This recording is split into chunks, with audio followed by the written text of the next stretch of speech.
check 1, 2.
Good evening, everyone, and welcome to this evening's full council meeting, which barring extraordinary meetings, will be my last meeting as Mayor of Salisbury. So I'm looking forward to a really exciting meeting with lots of brevity and decision making.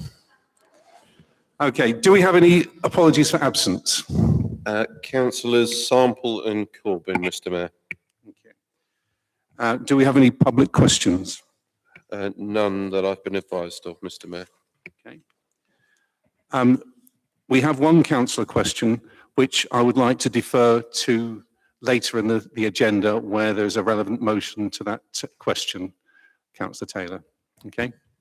So that'll be the first item in our discussions on car parking. Yeah, if you have your question at that point, and then we'll have the discussion. Yes. Okay, thank you. Okay. Item 4, minutes of the previous meeting. I believe there was an error which has been corrected. Asa? Yes, Mr. Mayor. It was we got things around just the wrong way. It was audit reports to be formally received by full council with observations referred to Finance Committee. Apologies, we got it the wrong way round. It should be formally received by the Finance Committee with any observations to full council. So just wanting to make that correction if councillors are minded to agree. Thank you. Are there any declarations of interest? None received. No? Any dispensations? None agreed, Mr. Mayor. Chair's announcements. I'd like Jeremy Councillor Nettle to speak under this item, because he contacted me early this afternoon with something that we felt it was appropriate to mention at this stage. So over to you, Jeremy. Chairman, and thank you very much for allowing me to just present this very brief note.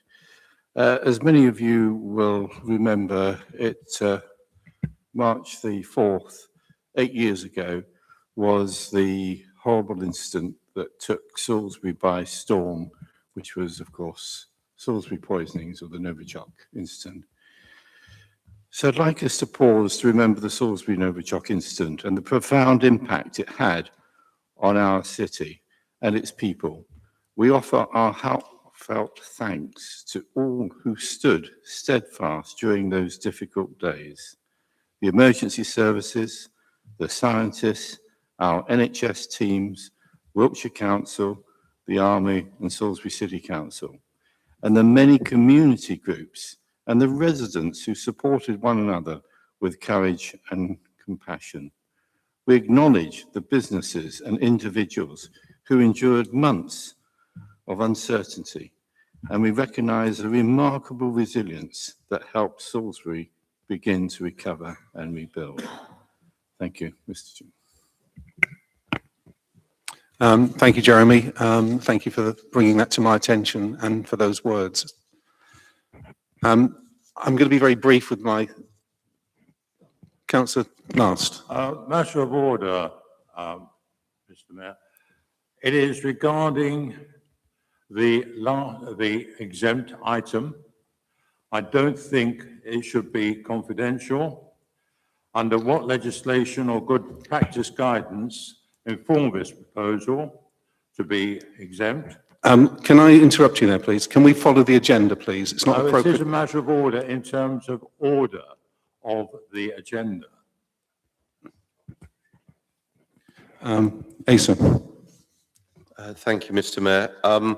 We were advised for could I finish what I'm saying before I'm interrupted in that case? If we're going to continue, I will start again. I do not think that the exempt matter should be confidential. Under what legislation or good practice guidance informed this proposed exemption? We should not be secretive, hiding our debate and decisions from our electors, just because it may cause other power holders difficulties or embarrassment, even to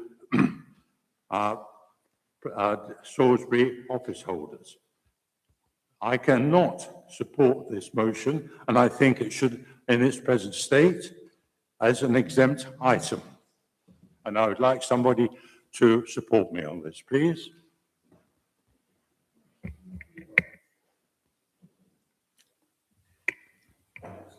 Chair, I'm happy for the Chief Executive to reply, but I would like to speak on it as well, please.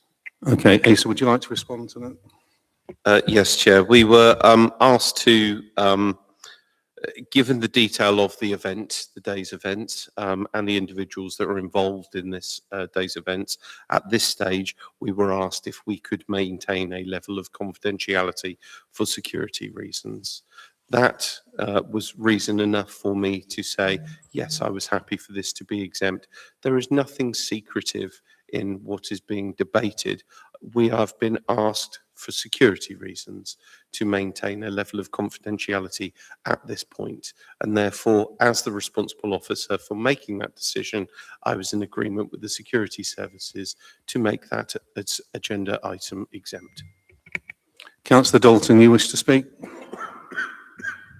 Yeah, Chair, thanks. I've had an email exchange with officers, but not a response from my last email that I sent. I think, if you like, I'm sort of content with the response given. However, I think the item should be made as open as possible, maybe after that event. We know what the event is. We can't cover that up, so to speak, because if you do that, nobody can attend. And depending what the visit is, I assume that person makes public visits all over the country anyway. And looking at the regulations, I think it's the wrong regulation on the agenda. It should be the Local Government Act 1972, not the, whatever it is, 1960. And pointing to an individual, I haven't seen the council, I heard something now, but I haven't seen the council's reasoning in the public interest to make it an exempt item. Councillor Rimmer.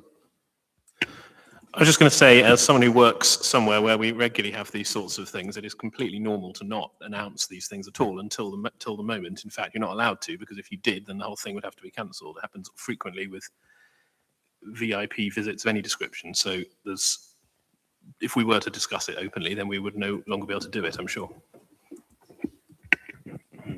Where are we going to take this?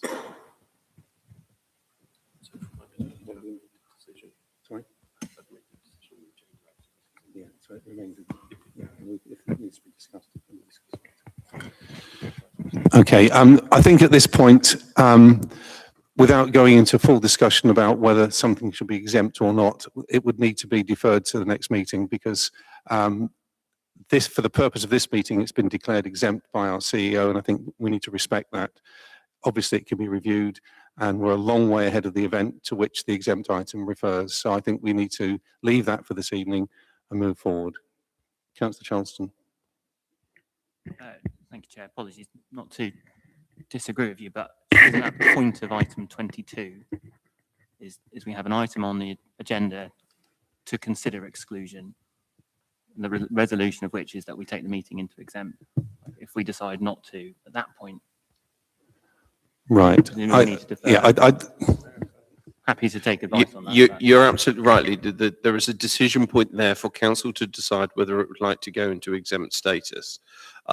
If it did not want to go into exempt status at that point, I would have significant concerns that we were not listening to advice from professional officers akin to the conversation that Councillor Rimmer has said. However, there is a decision to be made there, and should full council at that point decide it did not want to have an exempt meeting, then I would make recommendation that that item was pulled. However, at this moment in time, I don't think we're at the status of having to make that decision. Okay, item 8, administration leaders' announcements. It's me again. Thank you. Lot of apologies. I'm a little right. Lot of discussion recently around Salisbury 800, which is indeed the item later on the agenda, which we may or may not be discussing this evening. Hearing a lot about that. I was quite looking forward to everyone else hearing a lot about it as well. The other big ticket item at the moment, which is obviously causing a lot of stress, is the ongoing consultation around car parking charges. Now, again, there are questions, motions on the agenda, so we won't preempt any of that discussion. Councillor Charlson, could you speak a little closer to the microphone, please? Apologies. Is that better? Thank you. We won't preempt any of the ongoing discussion or the motion or the questions around the car parking charges that are later on the agenda, only to say that I have contacted Councillor Martin Smith, the Cabinet member, responsible to invite him to a public meeting, which I would like to be calling, so that people of Salisbury can make their case to him in person. So we'll let you know what dates he offers up. That's it from me. Thank you. Thank you. Right. Item 9. Sorry, you have a question for the leader. Yes, Chairman, if that's okay. Thank you. Talking about parking, I'd just like to make a plea to our leader as well. A few weeks ago, there was a debate in the Parliament where MP highlighted the rubbish is building up right under his nose. I thought hard about this, and I kind of reiterate and I agree what he has said, because I'm concerned in my ward, Bemerton Heath, where I live, rubbish will also build up if we are not careful. So I urge the leader, if you can kindly write a letter to Wiltshire Council requesting the U-turn on the 3 weeks bin collection to reverting to 2 weeks collection. Thank you.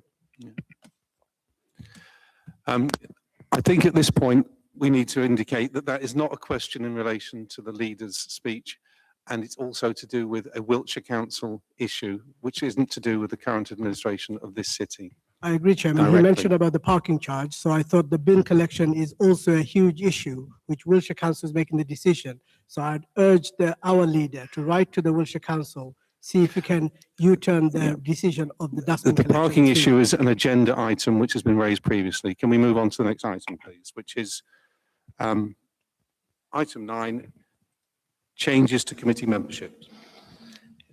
Mr. Mayor, just a standing item that we've now put on the agenda.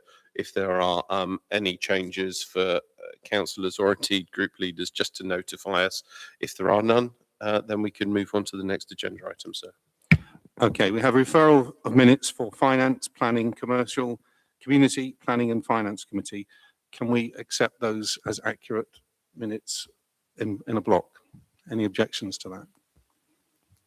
Okay, thank you.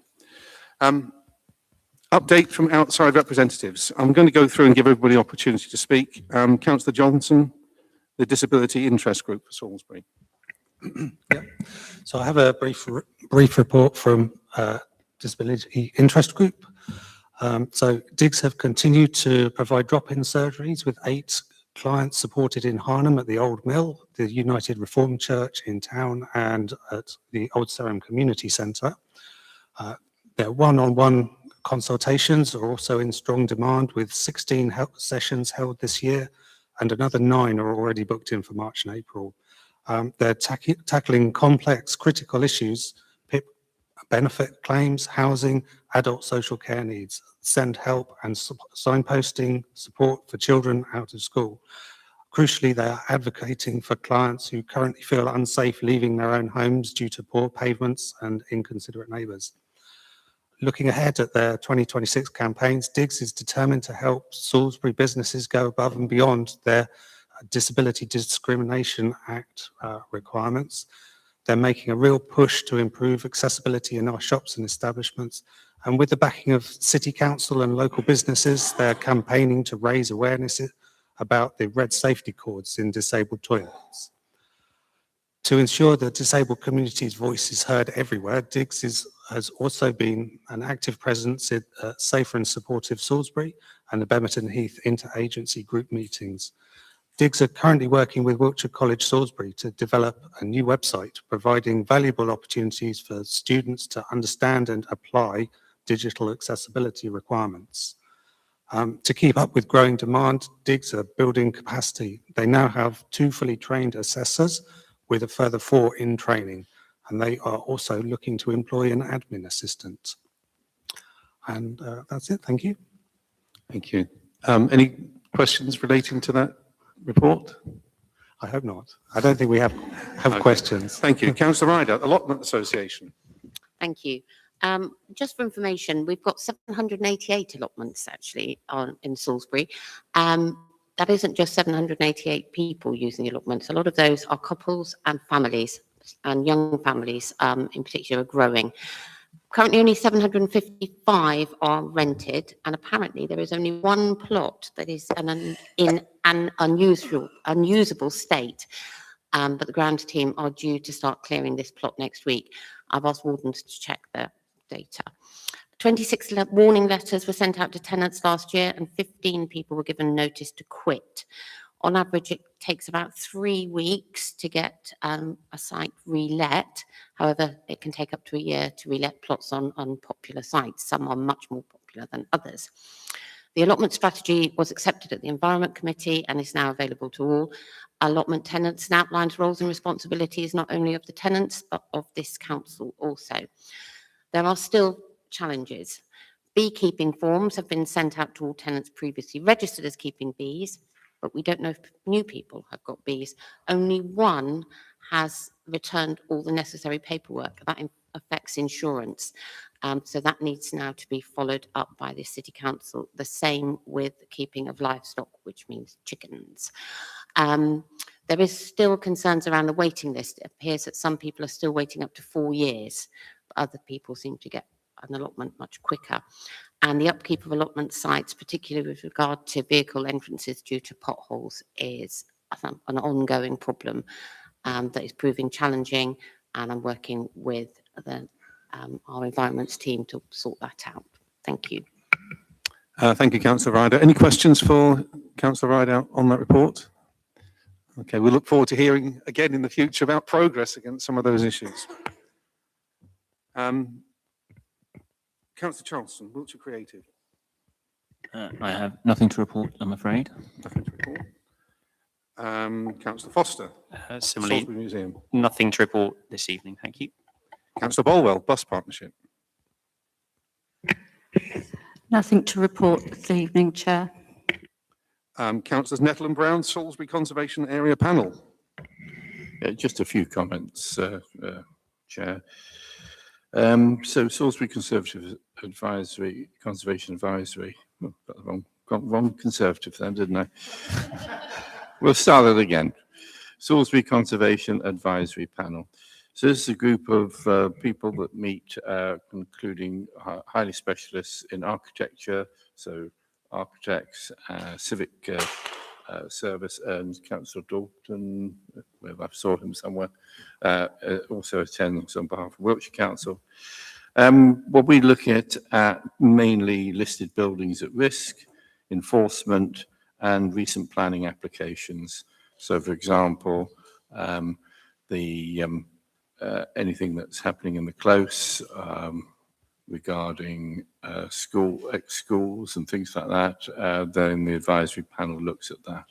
There were a couple of enforcement notices out within Salisbury, because this covers the whole of Wiltshire, of course. And so, and it wouldn't be right for me to say where those enforcements are at this meeting. And we've also been looking at the future High Street fund, in particularly to the building 49 Blue Ball Row, and the aspects of what might happen to that, and what the conservation needs, of course, behind that building as well as that building might entail. Thank you. Thank you, Councillor Nettle. Any questions for Councillor Nettle? Councillor Dalton. Yeah, Chair, thank you. Not a question to Jeremy, but just at the last area board, I'd invited Richard Dean, the chair of the SCAP, to come and give a presentation.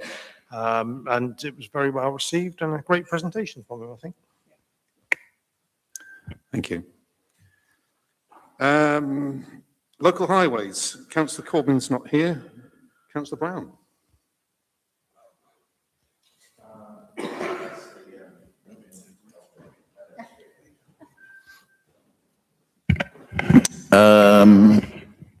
Well, I don't have anything particular to report. I attended my first meeting and I don't think there's anything of specific interest. I mean, there's a whole list of items which are being dealt with in a normal way, but I don't think anything that particularly stands out that needs to be reported here. Okay, Unless thank some you. of the other normal representatives from WC want to add something you think is specific interest for Salisbury, but. Councillor Dalton. Chair, thank you. Yes, I chair it. Yes, thank you. So there were three items on that agenda that went forward to the area board, and we approved two. The third one, shall I say, was for another 20-mile-an-hour limit in Harlem, the lower middle upper street area. But the administration at Wiltshire Council are amending the policy to make the implementation of 20-mile-an-hour zones much easier than what they are now. So you won't need I think it's a speed assessment, which costs about £3,500, which the LHV had allocated money for, but they won't need to allocate the money for that because the policy is about to change and it can be implemented without that.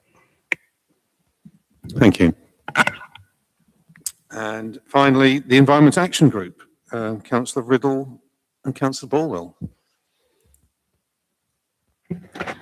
I haven't heard anything from this body. I haven't been invited to a meeting. And I reported this to the officers earlier on today. Councillor Bayliss. Thank you, Chair. I chair this on behalf of Wiltshire Council. The notes of the last meeting are available. I will make available in the minutes for everyone, and I will speak to officers to make sure that you are both invited to the next meeting. Thank you. Is it the same for you, Jenny? Yeah. Thank you. Thank you. Okay, item 12, outside representative nominations for flood coordinator. To receive nominations for appointments of flood coordinator and deputy flood coordinator to liaise with Wiltshire Council. Councillor Hocking, does this mean that you are no longer flood coordinator? I have no idea, Chair. I've never come up for nomination for the flood coordinator. It landed on my desk when Councillor McGrath at the time was ill, and it's been that way ever since. I'm more than happy to carry on if people would like me to carry on, but yeah. So obviously I can't nominate myself, I don't think, but if people are happy for me to carry on, then I'll carry on. That's fine. Could I have a proposer? Councillor Taylor proposing. I'm definitely proposing, Sven. Thank you very much indeed. And seconded by Councillor Last. Are there any other nominations for this post? Congratulations, Councillor Hocking. Nominations for deputy flood coordinator. This is definitely a vacancy. Chair, if I may, I could do with a deputy flood coordinator, because if I'm not around, it would be useful to have a second point of contact. And it might be useful if that contact happened to be an officer. Because at least someone would be around if councillors aren't.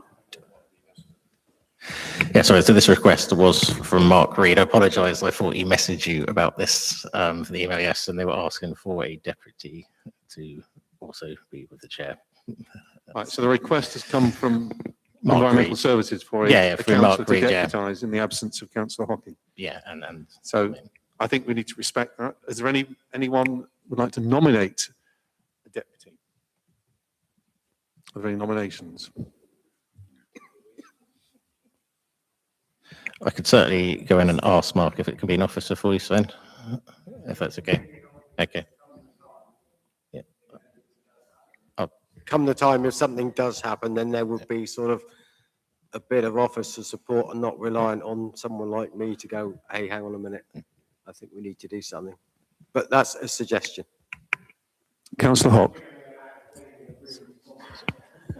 So, Councillor Hock. am I right to think there has to be another councillor or an officer can be a deputy? At the moment, no councillor has put their name forward. I'd like to nominate Victoria Charleston because that's her ward. There's a lot of flooding issues. You'd like to nominate Victoria Charleston? Yeah, Victoria Charleston.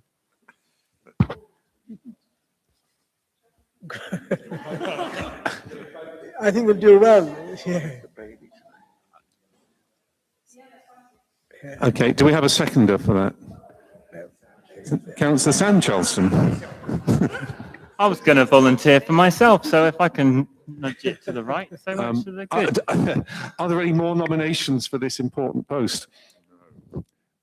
Congratulations, Victoria, you're the deputy. Right.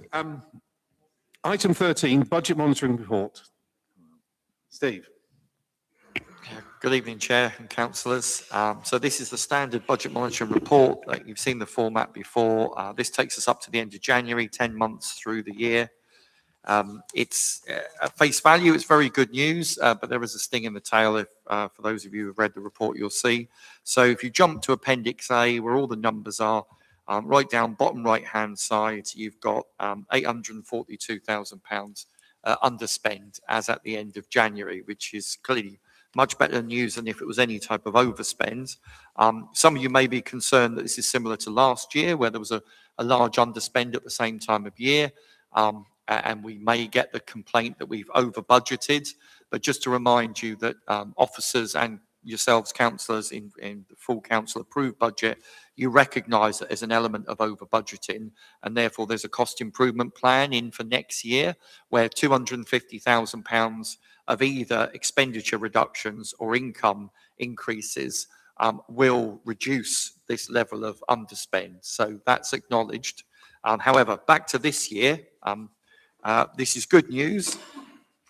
However, there's some bad news coming, as set out in section 6, in order to the so what question of looking at all this data, getting the explanations of those 3 variances in section 4 of the report, which you've seen here before, and Finance Committee has gone into even greater detail to discuss those particular variances. If you turn to section 6, where the so what question is, so what does this mean for the year end? This time last year, this would have meant that we were looking at a very large surplus at the end of the year. The reason why that's not going to be the case this year is that 842,000 has got a couple of big accounting adjustments in it, including £150,000 dilapidations accrual that's in there. That was made in good faith last year, when that was the best information we had, was that this council would have a liability of about £150,000 to put right the old depot into the state that it was when we received it in the first place. We accounted for that. We adjusted last year's accounts. We put £150,000 estimated cost through there, only to find that this year the landowner has sold it as seen to somebody, and therefore is highly unlikely to come back to us with a dilapidations claim. So that's great news, but it means we put through 150k of cost in last year's books, which has to be met by an equal underspend this year, so that over the 2 years we're not overstating or understating the figures. So that 150 affects the 842. There's a few other accounting adjustments as well, but the main reason for gloom, as set out in paragraph 6.3, is that, as I'm sure you're aware, we've been looking to address all of the VAT accounting errors that there have been over the last couple of years. It's now resulted in making a voluntary declaration to HMRC. You know, we've gone to them before they possibly would never have found it, but much better to volunteer it than for HMRC to do an audit and then point out to us our errors. So we've been given great kudos for voluntarily and honestly telling them about this. But to do their duty, they've asked us to go back 4 years rather than accept 1 year's worth of errors. And that's now resulted in the best estimate I've got in round terms is about £500,000 is the cost of those 4-year errors that would fall on this council in this year to be settled by the year end. So clearly that 842, once reduced by 150,000 adjustment, what's left has to meet a £500,000 potential. It's yet to be determined by the HMRC assessor, but that's my best estimate at the moment. £500,000 liability that would bring us right up to the, being properly accounted for in terms of VAT up to the 31st of March 25. So that needs to be borne in mind. And then finally, unlike last year, where the officers were predicting, despite what the figures said, we said don't assume any underspend at the year end. This year, for your budget, officers have come off the fence and said, we think you should assume a £400,000 underspend at the end of this year and build that into your general reserves predictions in your medium-term financial plan. So you did that, because we advised you to do that before we knew the scale of the VAT liability. So the 842 is great news. However, it needs to meet 150,000 accounting accrual. It needs to meet potentially £500,000 VAT liability, and it's still assumed to outturn at £400,000. Good news. So it can't do all of those things. So it looks increasingly likely that at the end of this year, once all of that has been properly accounted for, we're probably looking at an overspend, a minor, modest overspend, but not a big underspend, which these figures at first glance would suggest. Sorry for leaving you with lots of question marks, because £500,000 is a very large figure at this time of year to not know whether it's going to be that size or not. But HMRC met with me last week. We've provided all the information we could. They're in the final stages of determining the assessment. I expect within the next 2 weeks, they'll be able to confirm what the final settlement figure is and whether or not they'll penalise the council. Because as well as the £500,000, if they believe we've been careless or even deliberate in these errors, then they can clobber us with anywhere between 30 to 100% extra on top of the £500,000. I'm providing all the information to HMRC to try and demonstrate that it certainly was not deliberate. There was no secrecy. The council didn't do this to gain by it. In terms of carelessness, though, that's down to their assessment. Clearly, we should have been able to prevent this from happening in the first place. But hopefully by our honesty and our full disclosure, I'm hoping that we avoid the penalty.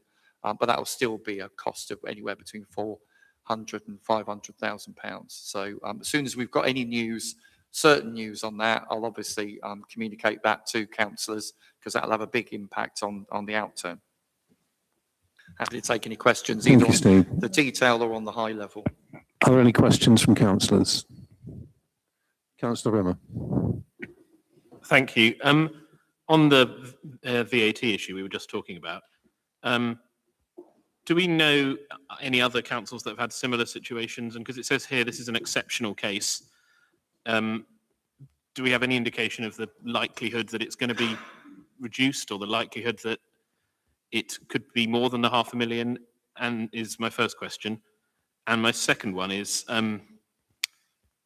I guess the question really is about sort of accountability for how this originally happened. And I'm sure it's nobody sitting in this room's fault, but what have we done? What are we doing to kind of establish accountability for how we ended up in this situation? The first question is, no, I don't know of any parish council that's been in this position, even larger town councils. But then I've only joined parish councils 2.5 years ago, so I'm not an expert in that field. It does look as though it's exceptional. The HMRC inspector, who's been very supportive and positive, it's clearly set out from the outset. It's not HMRC's policy or wish to jeopardise local government in any way. That said, they clearly felt that the HMRC rules and guidance were clear enough for me and my predecessors to have understood what the rules were and therefore not made these errors in the first place. And that's where we're waiting for their assessment as to whether we've been careless or not. And if they deem us to have been careless in the past, that's when we could be penalised as you might see it as a punishment, but certainly as recognition that it was avoidable and we didn't avoid it. The second question, who's accountable for this? That's speculation. Absolutely, officers should have avoided this. That's beyond any doubt. It's not some weird nebulous piece of legislation that we can officers can justify that they should never have known about it. The two main errors that have been made are pretty fundamental and basic. So I can only suggest that my predecessor didn't go on the right VAT training courses, or didn't go on any training courses at all, and just wasn't aware of what the rules were. But that's speculation by me, I'm afraid. Councillor Rogers. Yeah, thank you, Chair. One question and then just one comment. Can I ask, in the new financial year, the 1st of April this year. Am I right in assuming that all of the debt and the agreements with HMRC will have been resolved? So we're starting the new financial year on a clean sheet, on a level basis. So that's the question. And my comment is similar to what I said at finance. The headline to me is we've got 800, our current business plan or service plan, whatever you want to call it, is producing 840,000 income over expenditure. Now that needs to be passed on as a congratulations to every line manager within this organisation for achieving that position. It's forgotten because of the VAT issue, but that's our service plan. We're making significant, nearly £1 million income over expenditure, and we need to congratulate our staff for getting us into that position. Councillor Hogg. Thank you, Chairman. I have no doubt, I'm sure Steve will present to the HMRC in the best possible way. But should this go to pear-shaped, for instance, do we have any insurance or backup plan that would kind of covers those kind of mistakes? Steve? Well, I think there were two questions there. So the question about 1st of April, are we in a better position? Absolutely. We've made all the changes to procedures needed to be completely compliant in terms of VAT and specifically those two big sets of errors.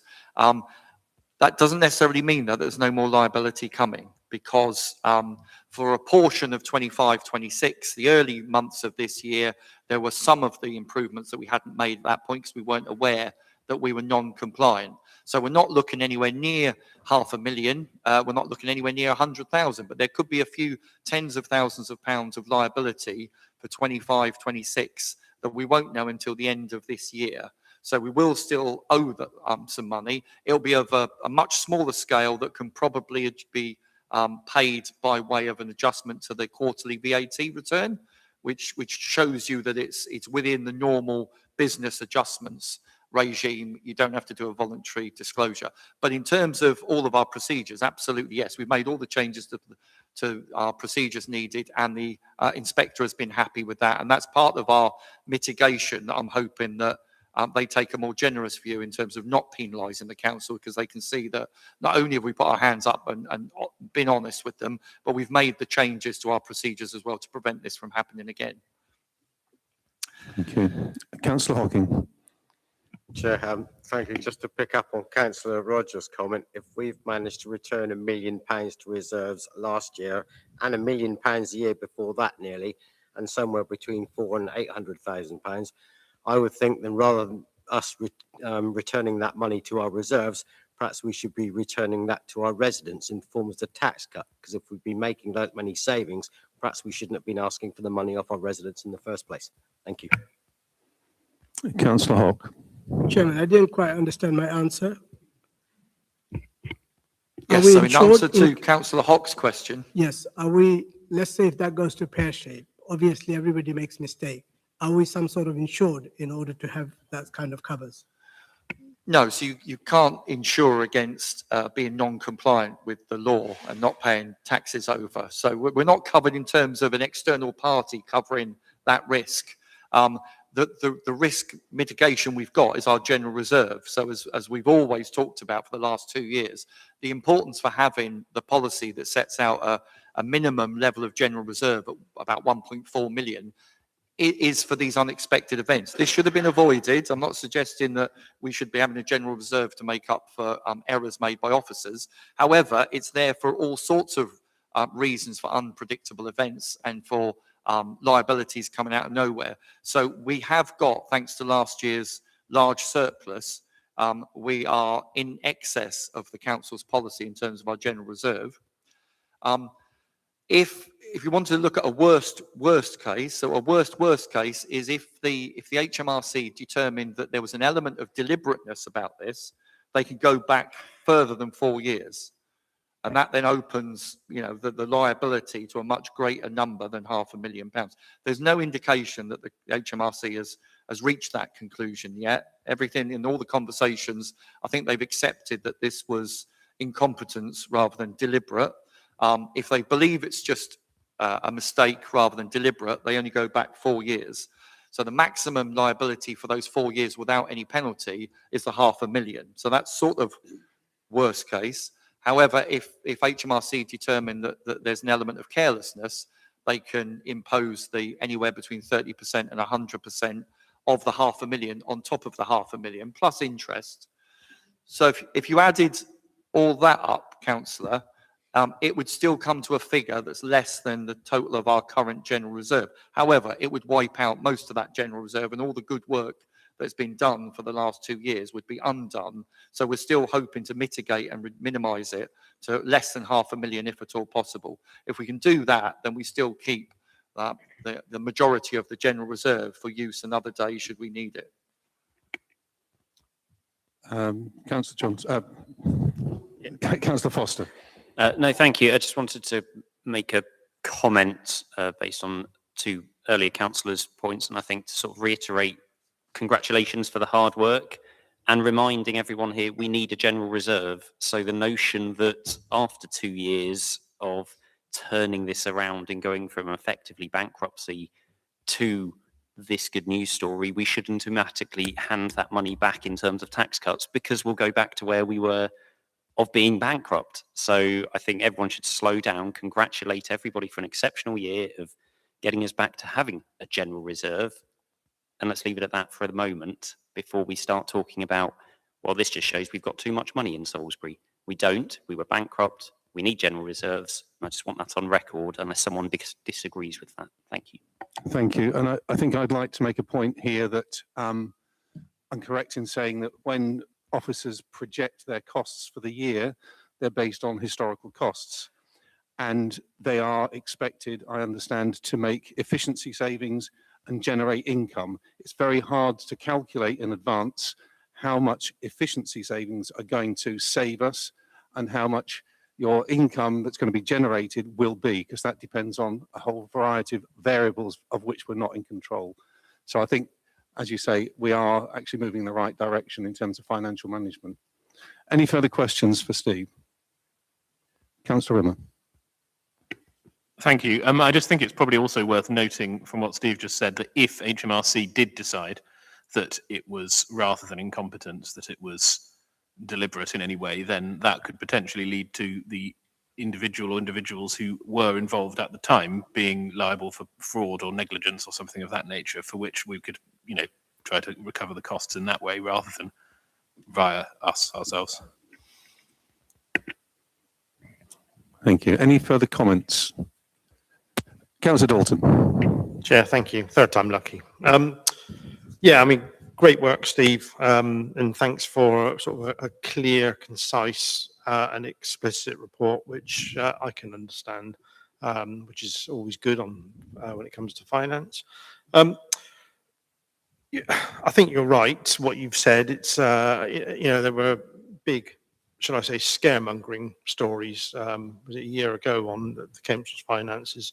And if those particular members, some may be in this room, I can't remember who they were, some may not be, but if they'd actually listened to what you were saying at the time, rather than explode those stories above and beyond what was necessary, we wouldn't, they wouldn't have been the idiots that they are now. On the VAT, is 4 years, I think you may have just answered actually, is 4 years the maximum they can go back, or is it 6 or even more? Because potentially, I suppose, this could have been happening, definitely not deliberately, I don't think, but it could have happened since the council came into being, couldn't it, back in 2009? Who knows? We don't know. But 4 years, I think, is, if that's now in writing, that HMRC are looking at 4 years, then I think that's probably good news, and good news that the council have approached HMRC rather than HMRC approach the council, who probably could have gone back 15 or 16 or 17 years, whatever it is. And bear in mind, it's not members that sit round in the offices upstairs and issue VAT receipts. So I don't think there's no members to blame here, and there's no officers currently in this council to blame. They're the ones that have brought it to light to us. It's, certain past officers who I'm not going to name, but we know probably who they are. I think it's good news, very explicit, and thank you very much. Thank you. So just to sum up, basically, HMRC are happy with the way things are being conducted at the moment, and the outcome is still to be determined following further developments. Is that a fair summary? Thank you, Steve. Okay, unless there's any other further comments or questions, I'd like to move on to item 14, which is the SIL Working Group report.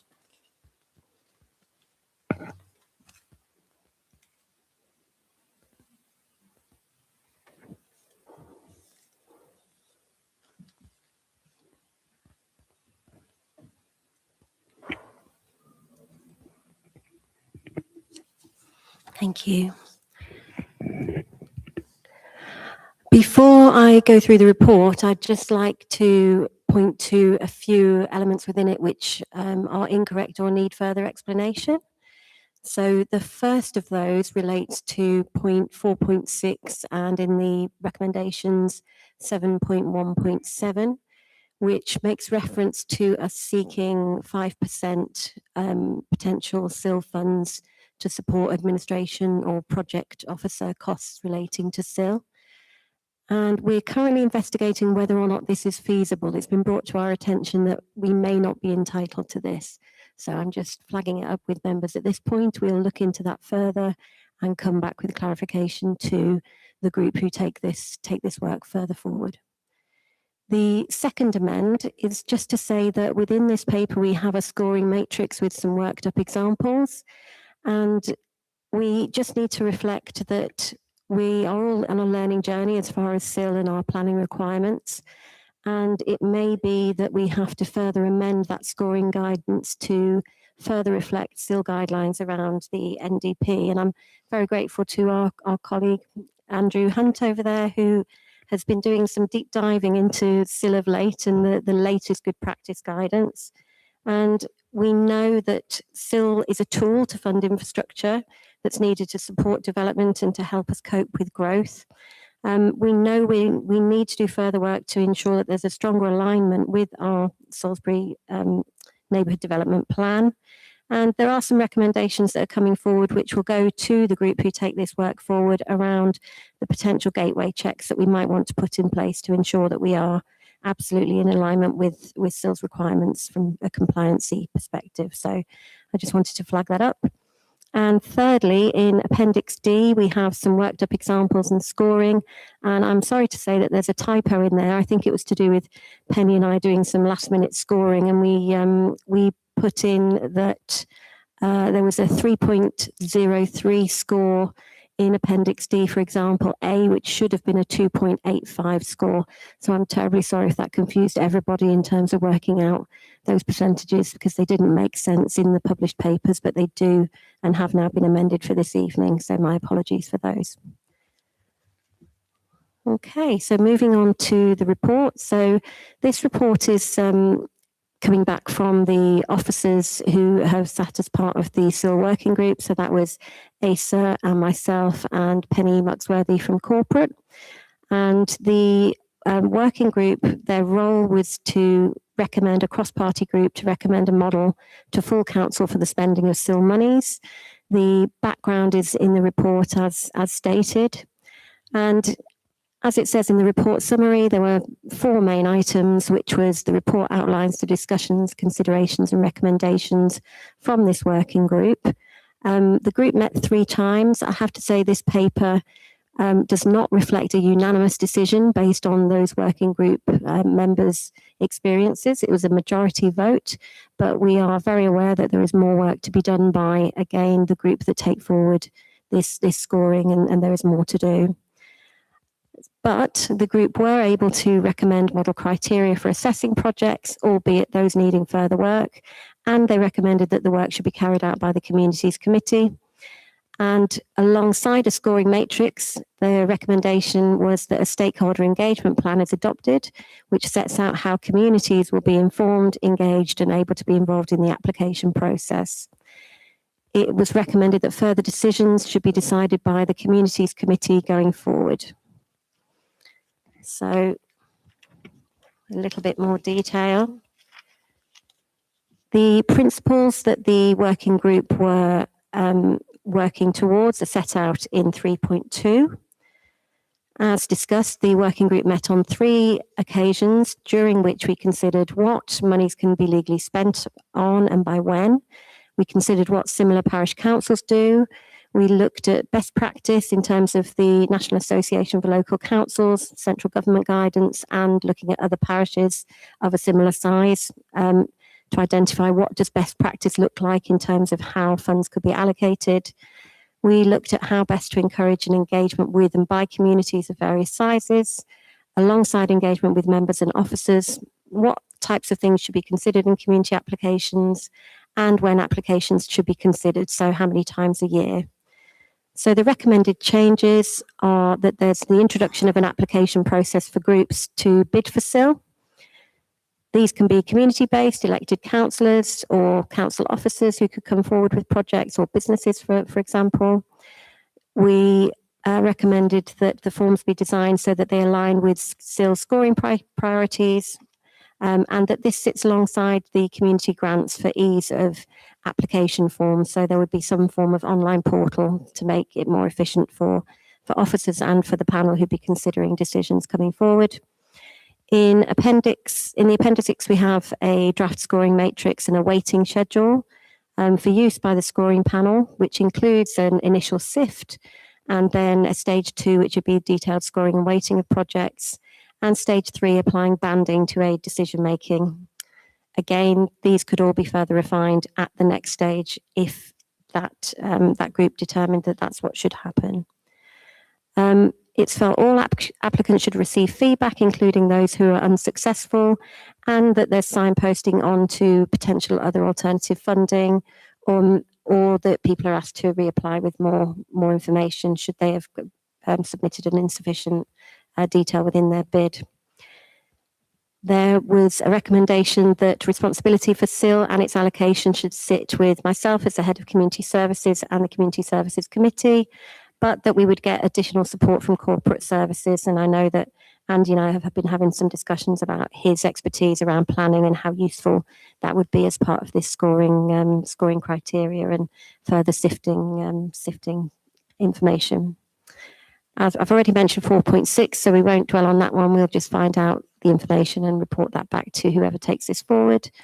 It was felt that applications twice a year might be the most appropriate, around March and September, and that there would be reporting on the applications and awards at the appropriate full council within your reported minutes. The Community Services Committee also wanted to reserve the right to put particularly large projects to the full council for consideration, and that an appropriate stakeholder engagement plan be drawn up to assist with the administration of funds and associated decision making. Links to geographical areas was a hot topic amongst the working group. Much discussion about the value or otherwise of SIL monies being spent in areas which had earned that money through being subject to those large new developments. And officers were clear in the working group that it is appropriate for SIL to be, whilst it can be attributed to developments in one area, the funding from that could potentially be used in another. There was a proposal of a principle from Councillor Brown in the working group regarding the polarising issue of the geographical link, with the suggestion that a weighting could be given to projects which alleviated issues of traffic, environmental, utilities, facilities, and so on, which would mean that the monies weren't tied to being spent in a specific certain area, but the mitigation and the problems that were linked to those a given project might be able to solve. And again, we'll look for advice and guidance from our planning expertise around that area in the future and the links that it needs to show in terms of links to the neighbourhood development plan.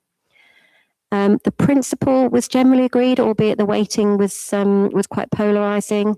Some councillors, we had a 25% attribution to an areas that was affected by development, and some councillors in the working group wanted a far lower figure, some wanted a higher figure, so that the compromise position of 25 was agreed, but as I said, this wasn't unanimous, this was a 3-2 vote.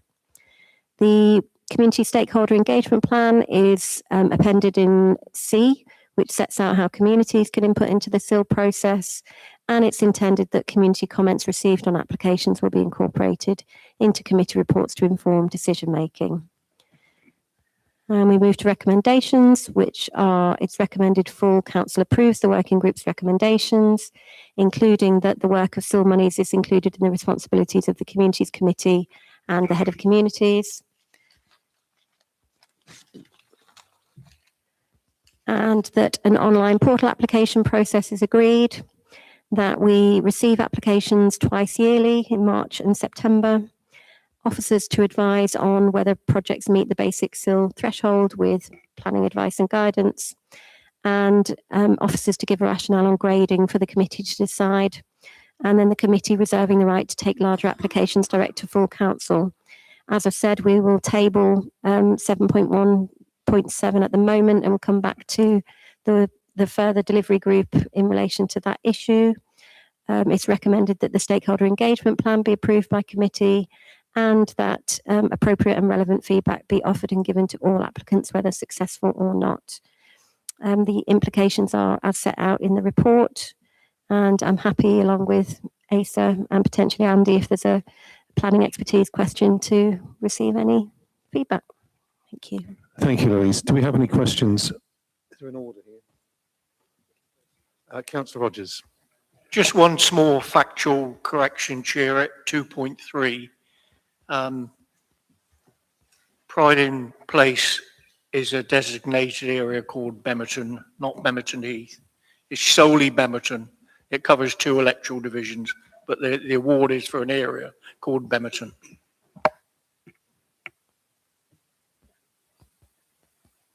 Councillor Podger. Thank you, Chair.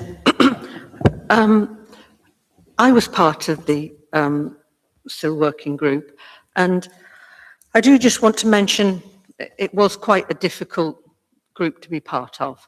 And I do want to make my point of scoring and weighting matrix. I am one of the 2 that voted against this. I feel that it's top heavy, and I wanted very much to see equal weighting on these 6 scoring. I think that to say value for money should only score 10%, as opposed to impact of 25%. Surely we should be supporting things certainly on a basis for value for money. And again, 10% for long-term sustainability. How many times have we been caught with the what do we do with it after the event?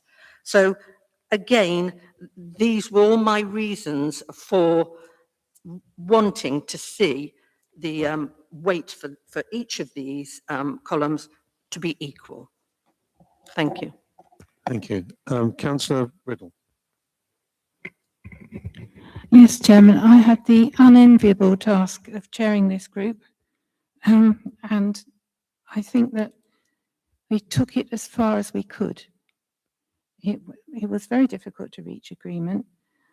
There is an issue here that time is pressing in terms of some deadlines for spending some of this money, otherwise it has to be returned.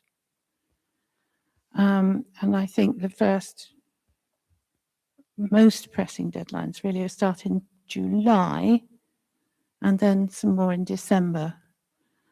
My recommendation, therefore, would be that whilst I agree that this document is not perfect, we give it a trial run and come back to under this system and come back to it in 4 or 5 months' time, once we've made the first 2 or 3 allocations that need to be spent within that time limit. I don't think it's going to be possible for a working group or committee to come to any more of an agreement until we see how it works in practice. I don't want to commit the council to something that people aren't happy about, so I think we should give it a trial run, report back to the council, say at the end of the summer, before the next lot of applications go in, and then we can evaluate it properly then. I think I very much appreciated Councillor Brown's suggestion in point 5, number 2, in which he tried to get around what was proving to be a very, very polarising issue about the geographical links of where the money should be spent and where development took place that brought that money to the council. I'm quite happy to see that if it's not working out in a way that people feel is fair, then it can be revisited at the end of the summer. But I think we could possibly talk about this all night because it's something that everybody rightly has an interest in. Everybody wants to see their ward as well as the general city benefit from this money. But I think we have to just get on with trying this. We've done the best we can with this now, and we need to give it a trial and come back in, maybe say in time for if there are going to be applications in September. So if we come back in, say, August and discuss it again, and we can evaluate properly how it's worked. That's my recommendation. Just one thing, on the question of the 5% administration fee, did I hear correctly earlier on today that we might end up having to give Wiltshire Council some money to administer this? Can any officer put me right on this? Because that would be regrettable in the extreme. That's it from the charging, because of the charging fee, they would take that before giving it to us. Yes, so as the charging fee. So they're going to take 5% of this for doing nothing more than giving us this money? That's what's in the government guidance for administration costs. Councillor Dalton. Chair, thank you. And it'd be nice to hear, I don't know who the 5 members were. I guess that's 2 we've heard from. It'd be Victoria. If we can hear from the other, Mac, if we can hear from everybody, that would be great. I probably should have shut up until then. But I agree with what Annie said to my left. I think probably I was going to suggest after the first 2 tranches have been given in March and September, is it, I think, and come back here after that, which I guess would probably be December. But yeah, I think we need to revisit. There's an awful lot of money coming from Harlem, which is probably what Mac Councillor Brown was alluding to. And on a personal note, what I don't want to see, and Annie's just alluded to that as well, is this council having to give SIL money back. Basically, it should be on everybody around this table over our dead bodies. Is that going to happen? We need to make sure that we, get that money spent on valued projects around the city. Just one question on the, I think it's the portal somewhere. I read it. I can't remember one of the recommendations. Are we, because this is money for the city, is there any tools in place to make sure that people within the city only can apply for that? Or are we saying somebody in Devon is allowed to apply to build a summit or other somewhere because they come up and visit their granny in Salisbury twice a year? Or are we going to put limits on that only people that reside in the city can actually apply for the SIL money? But definitely, we need to revisit. I want to hear what other members say as well. And there's an awful lot of money coming from certain areas there. And I would be pushing for some of that in that area in particular. Of course, I'm West Harlem, so it's going to be, that's where I'm fighting for. And other councils will be fighting for their own patch. But I know what I will be fighting for. Thank you. Thank you. Councillor Nettle. Oh, do you want me to answer the question that was raised? Oh, sorry, do you want, beg your pardon? Yeah, that's okay.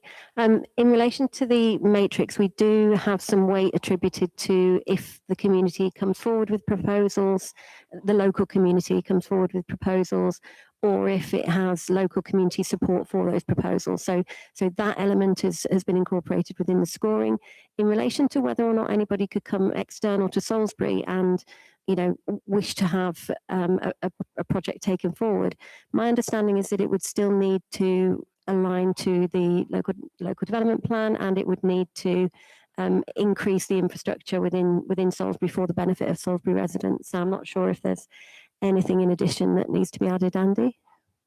Yeah, as long as it applies to this, it's 59C is that it supports development in the city. That's the planning legal line of that we spend the money on. So if it meets that requirement in the planning side, then we would be fine with that.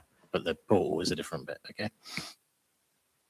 Sorry to come back. Are you able to, as officers, to allude to any more on potential monies being handed back?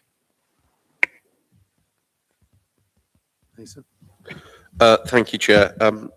The fallback position we would have is that officers could ensure that the money isn't handed back, that we could find appropriate things to spend the money on to make sure that it wasn't handed back to developers. That has always been the fallback position within the council. That was the position up until my thought process that councillors should be making decisions on SIL, not officers. So we do have a fallback position that means I believe it's about £30,000, it won't be at risk of going back to developers. The risk would be it wouldn't have councillor input. Councillor Nettle.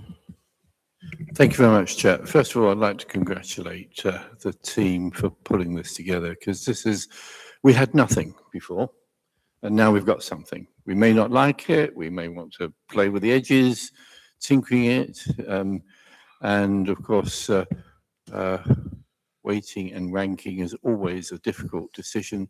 It's a statistical, and when you've got when you've got values like this around the table, then members around the table, it's helpful. I noticed that you might have something that was in an area that generated SIL, so they would get a high mark, but actually the value to the residents wasn't particularly good. So, I mean, all of these things can be looked at. The question really is the starting point.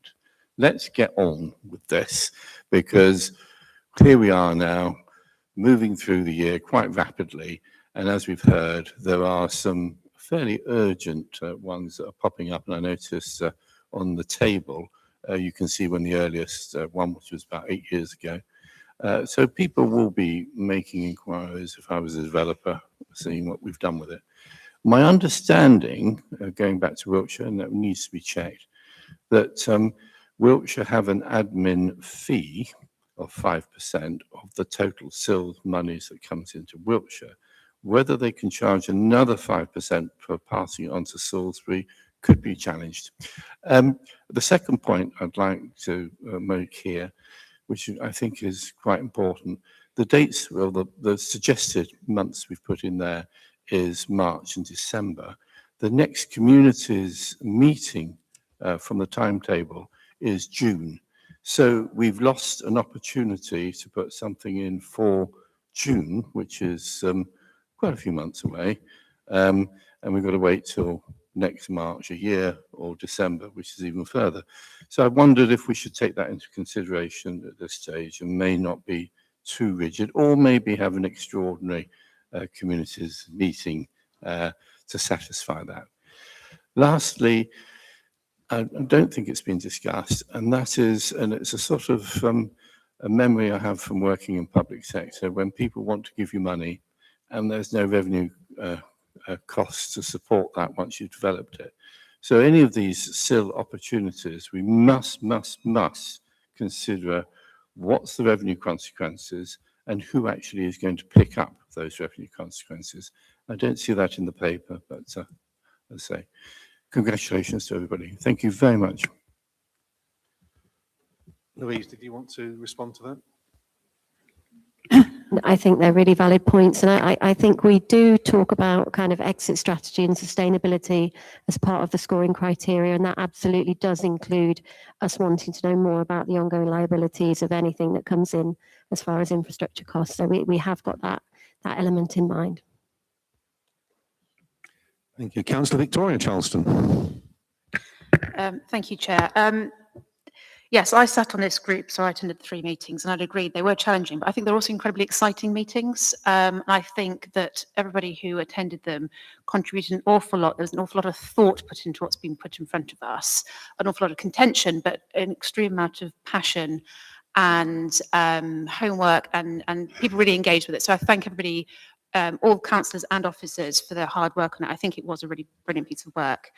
I'd echo Councillor Riddle in that let's try it out, please. We've come up with this. We worked very hard at this. I'm particularly excited myself about the idea of the community engagement piece. This is about saying to our residents, what do you want for Salisbury? Come to us with your ideas. You know, in our meetings, we raise various kind of scenarios of projects that could come forward. And the one that we kept coming back to was kind of, the splash park that came to us in November. There was so much excitement from those families about this idea. They ought to have a mechanism for presenting that to us as a project that families in Salisbury want.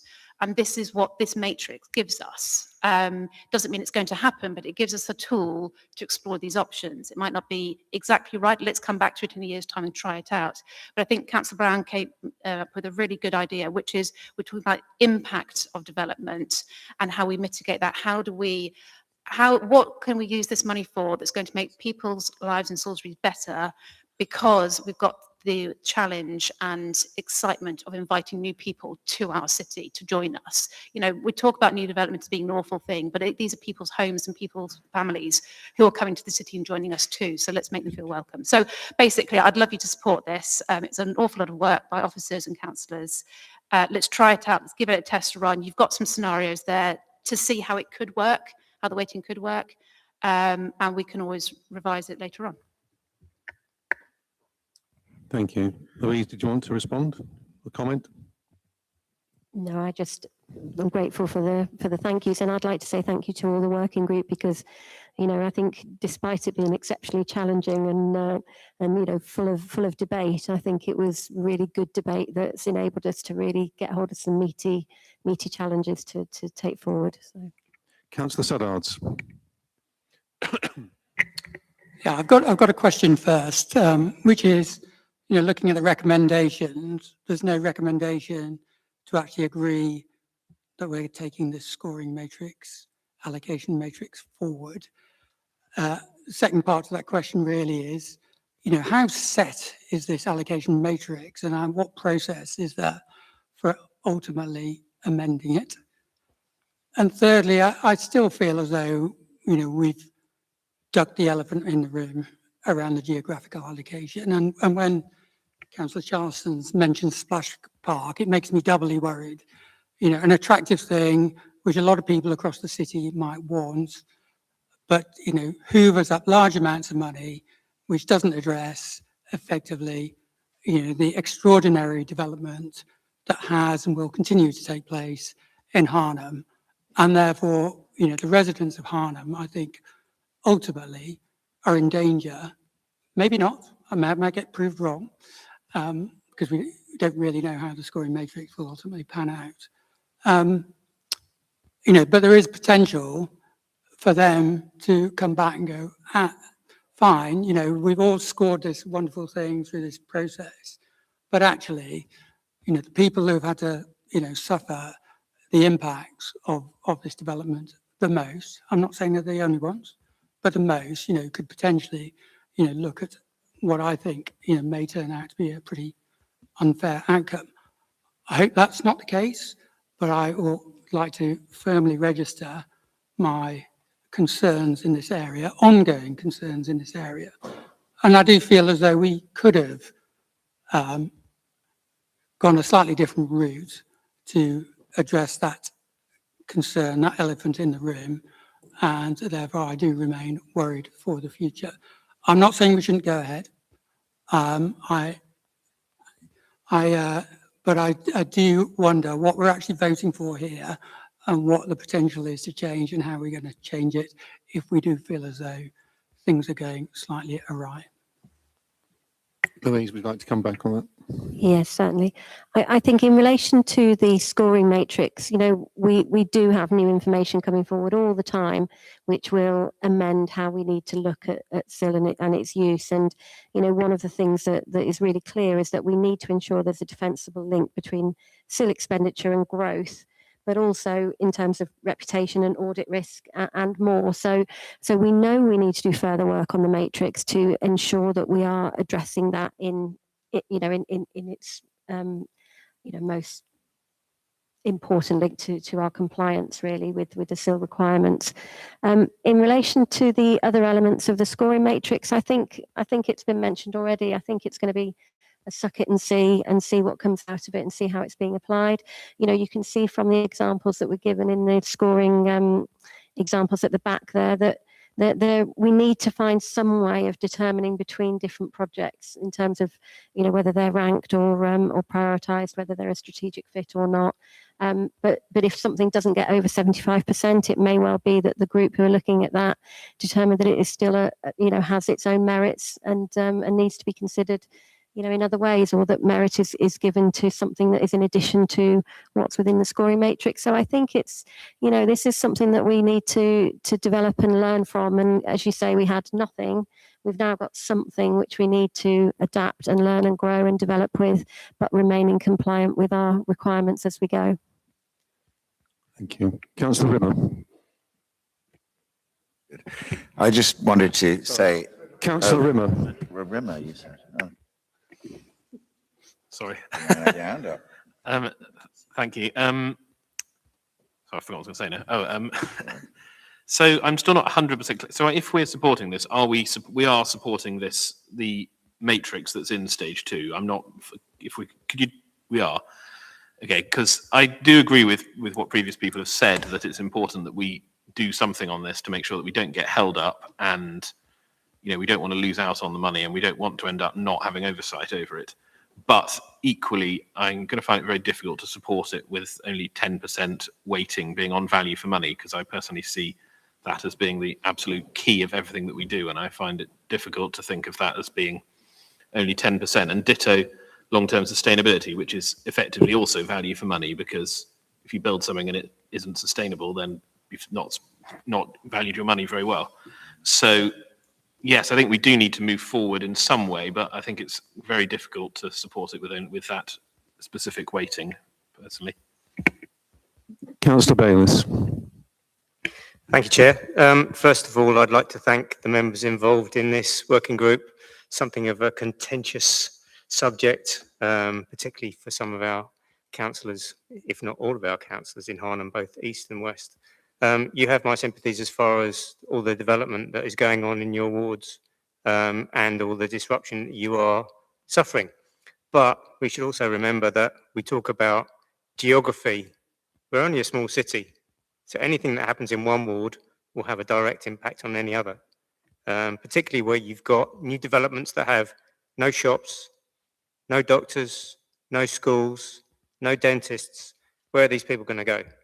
So I've got 5 different schools in my division, one of the biggest campuses at the top of Bishop Down with St Mark's and next to the house. And we suffer major traffic problems with people travelling across the city, excuse me, to deliver their kids to school. So any new additional development in the other side of the city, east or west Harnham, if there are no schools or no provision for public services, is going to directly impact us. So I think this matrix approach is a very sensible decision, a very sensible way to approach any decisions that are made. If services were provided on these housing developments, fair enough. I think it would be a slightly different situation. But where you have hundreds, maybe thousands more people plonked into one side of the city, going to use resources on the other side of the city, where we know we have a horrendous traffic problem as it is on the A36 Churchill Way, I think we have to have a sensible, multi-layered process of making decisions about where this money goes. Thank you. Councillor Taylor. Thank you, Chair. I was fortunate enough to catch the last meeting of the working group, and I'm grateful for that discussion that we had, 2 hours plus. Some comments then, really, from that meeting and clarification of this paper. We certainly agreed. I mean, the working group meeting of that 3rd meeting, despite the sort of differences we had, we were unanimous about a good deal of this paper. where the problem sits with the head of communities. Thank you ever so much. And therefore the communities committee, the idea of choosing 6 priorities and coming up with a guidance plan, that was all agreed with. What we also agreed with was particularly when it comes to the actual scores on the doors and the banding matrix, as you see on this stage 3, the percentage numbers were taken out because we were aware that the first 3 or 4 projects would be potentially forming a view. We're not going to get it right on the first one, second one, third one. We're going to have to take a sort of pragmatic approach. And if we find that the process itself isn't allowing the good projects through, clearly we need to amend the process. So I think this is a bit of we've got to suck it and see. And I think councillors in this room are going to need to trust head of communities and the officers, ASA and team, to help massage this through the system. My fear is tonight that sitting around this table, we've got 24 different opinions, at least. I've got 2 or 3 myself, so at least 24 different opinions. And there's a danger that this paper will fail to go through. And then we're not really sure what will happen next. It will drag on, as somebody said, for months and months and months, and we need to spend some of the SIL money fairly swiftly. I like the fact that Councillor Sadat has pointed out that the matrix itself is not specifically mentioned as a recommendation. The paper there's several recommendations, but the actual priorities weighting is not specifically mentioned. I like Councillor Podger's view of keeping those priorities, all of them, in hand, as Councillor Rimmer has said. Value for money is crucial. So that was one of the biggest challenges we had in that final meeting. It wasn't the priorities and it wasn't the banding as such, it was just getting the weighting right. And so for my money, as it were, if we as a council were to acknowledge that list of weightings isn't actually specific in our recommendations, and it is going to be part of our process of getting it right over the next year or so, then I think it makes this paper acceptable. That would be my view. Thank you. Thank you. Councillor Foster. Thank you. I can be very quick because I think ditto on everything Al said. I was surprised to find out that Harnham is obviously a pilot for a 15-minute city because potentially nobody ever leaves there. Whereas when I drive around during the school holidays, I love it because, oh my goodness, aren't the roads quiet when people aren't driving their children to school. So I think we shouldn't get bogged down on geography. I think the impact that Councillor Brown had put forward is a really good idea. I just wanted a clarification really on the matrix, although the matrix isn't in there, so maybe I don't need to worry this evening. Unless I'm missing anything, and I think maybe because we're now thinking about the impact, there is nothing here that would particularly give a score or a better score because of the geography outside of Salisbury, is there? And I just want that clarification. I don't think there is anything when I interpret what's written up here in points allocation that if the money came out of St Edmunds and a project was recommended for St Edmunds, that doesn't affect the score in any way. And I just want to clarify that to make sure maybe that's clear, because I think that will have a bearing on my view of the matrix and the scores. So that was just clarification. Thank you. Councillor Hocking. Sorry. Chair, thank you. Do you want me to answer? Should I answer the question? Sorry, I'd say yes, you're absolutely right. It has no bearing in terms of the geography. I mean, it does say in 1.3 that the group recommend alongside the scoring matrix that the stakeholder engagement plan is adopted. So we are suggesting the scoring matrix is adopted. We are suggesting it's adopted with the need to refine further, taking into account all of the requirements for SIL alignment with the NDP. Okay. Sorry, Councillor Hocking. Chair, thank you. It would seem that there's quite a lot of agreement around the room that this is a bit suck it and see. We're not quite sure what's going to happen, etc., etc. So if that's the case, I would like a sunset clause on the policy so it doesn't get embedded in and we never get the opportunity to change anything if it goes wrong for whatever reason. So my first proposal would be, let's try it once and then we'll bring it back and have a look at the process. That would be my first suggestion. Secondly, the matrix. I hate to disagree with some other people in the room, but geography is really important. SIL money is for the communities which are directly affected by the development. They're not to build something for everybody in whatever part of the city we might decide that to be. And Councillor Rimmer also has a point. Value for money should direct almost everything we do. If it's not value for money, we just shouldn't be doing it, period. So when you add up geography and value for money, I reckon there's about 10% left for all the other stuff to consider, because the rest of that 10% is pretty much chaff, because we've covered the two important bits: the community that should get the SIL money and value for money for that project.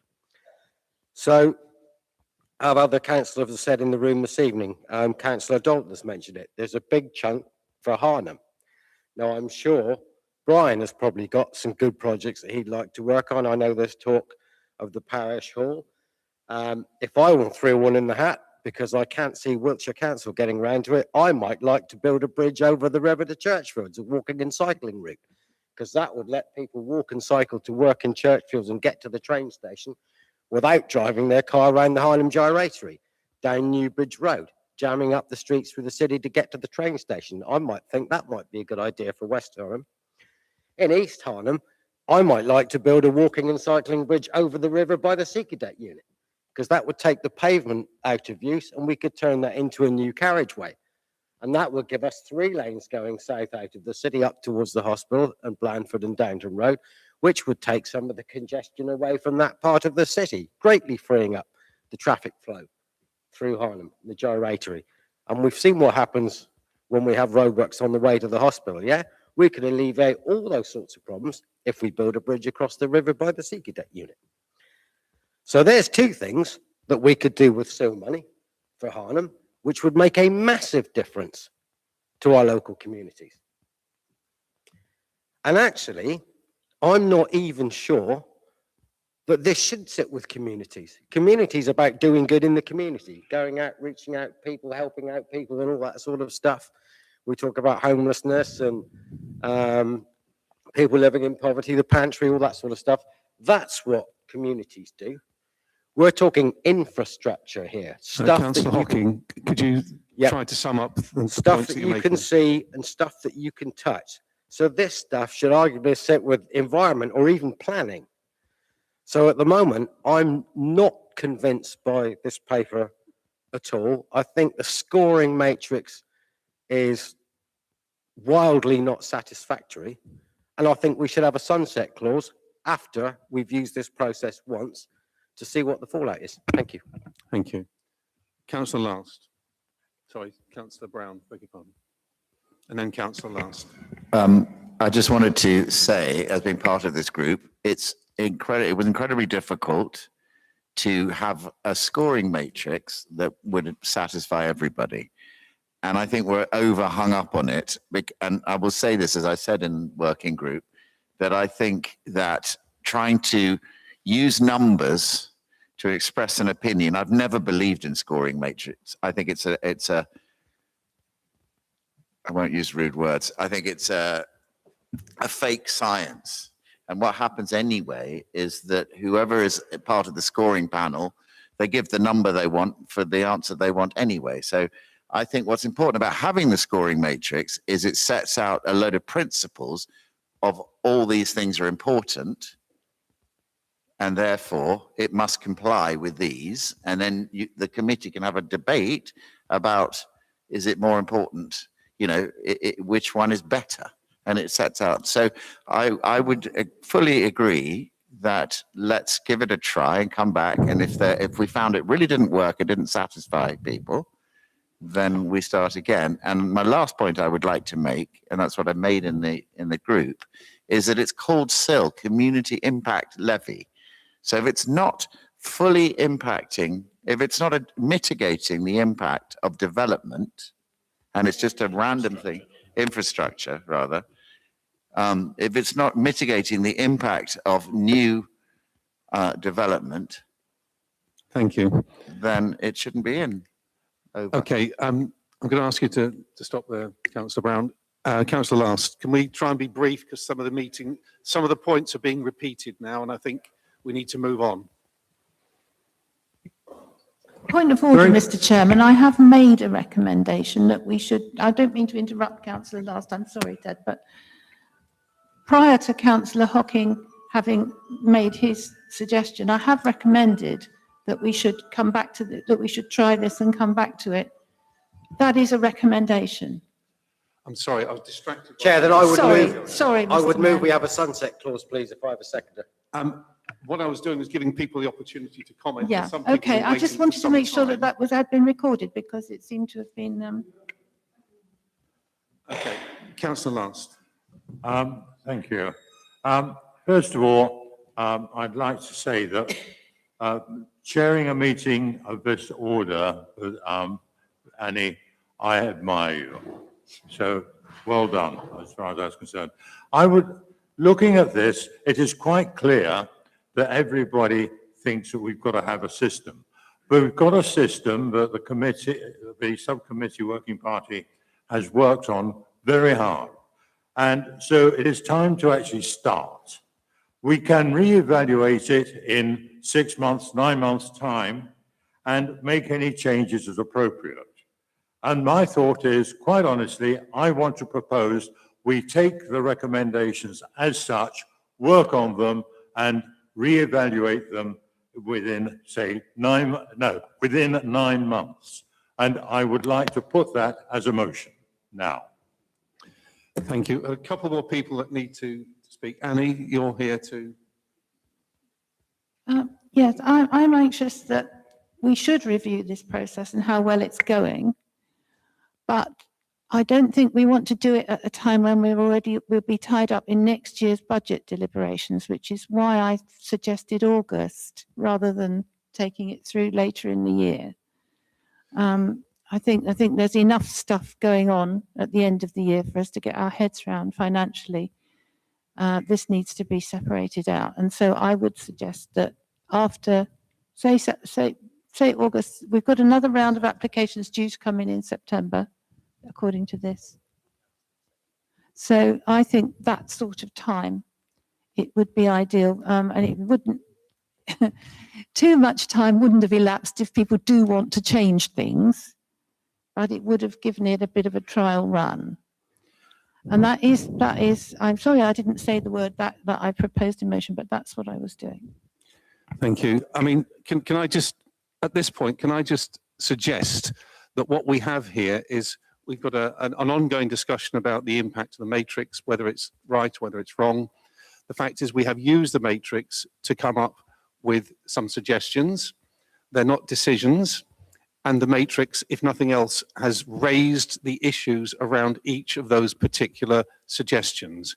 If we accept that that's the outcome of this, and hopefully the process will raise some of the more important issues which need to be addressed, at that point we need to think about how we're going to make those final decisions. The matrix won't determine that. We're not going to look at the score and say, this is the one we're going to go with.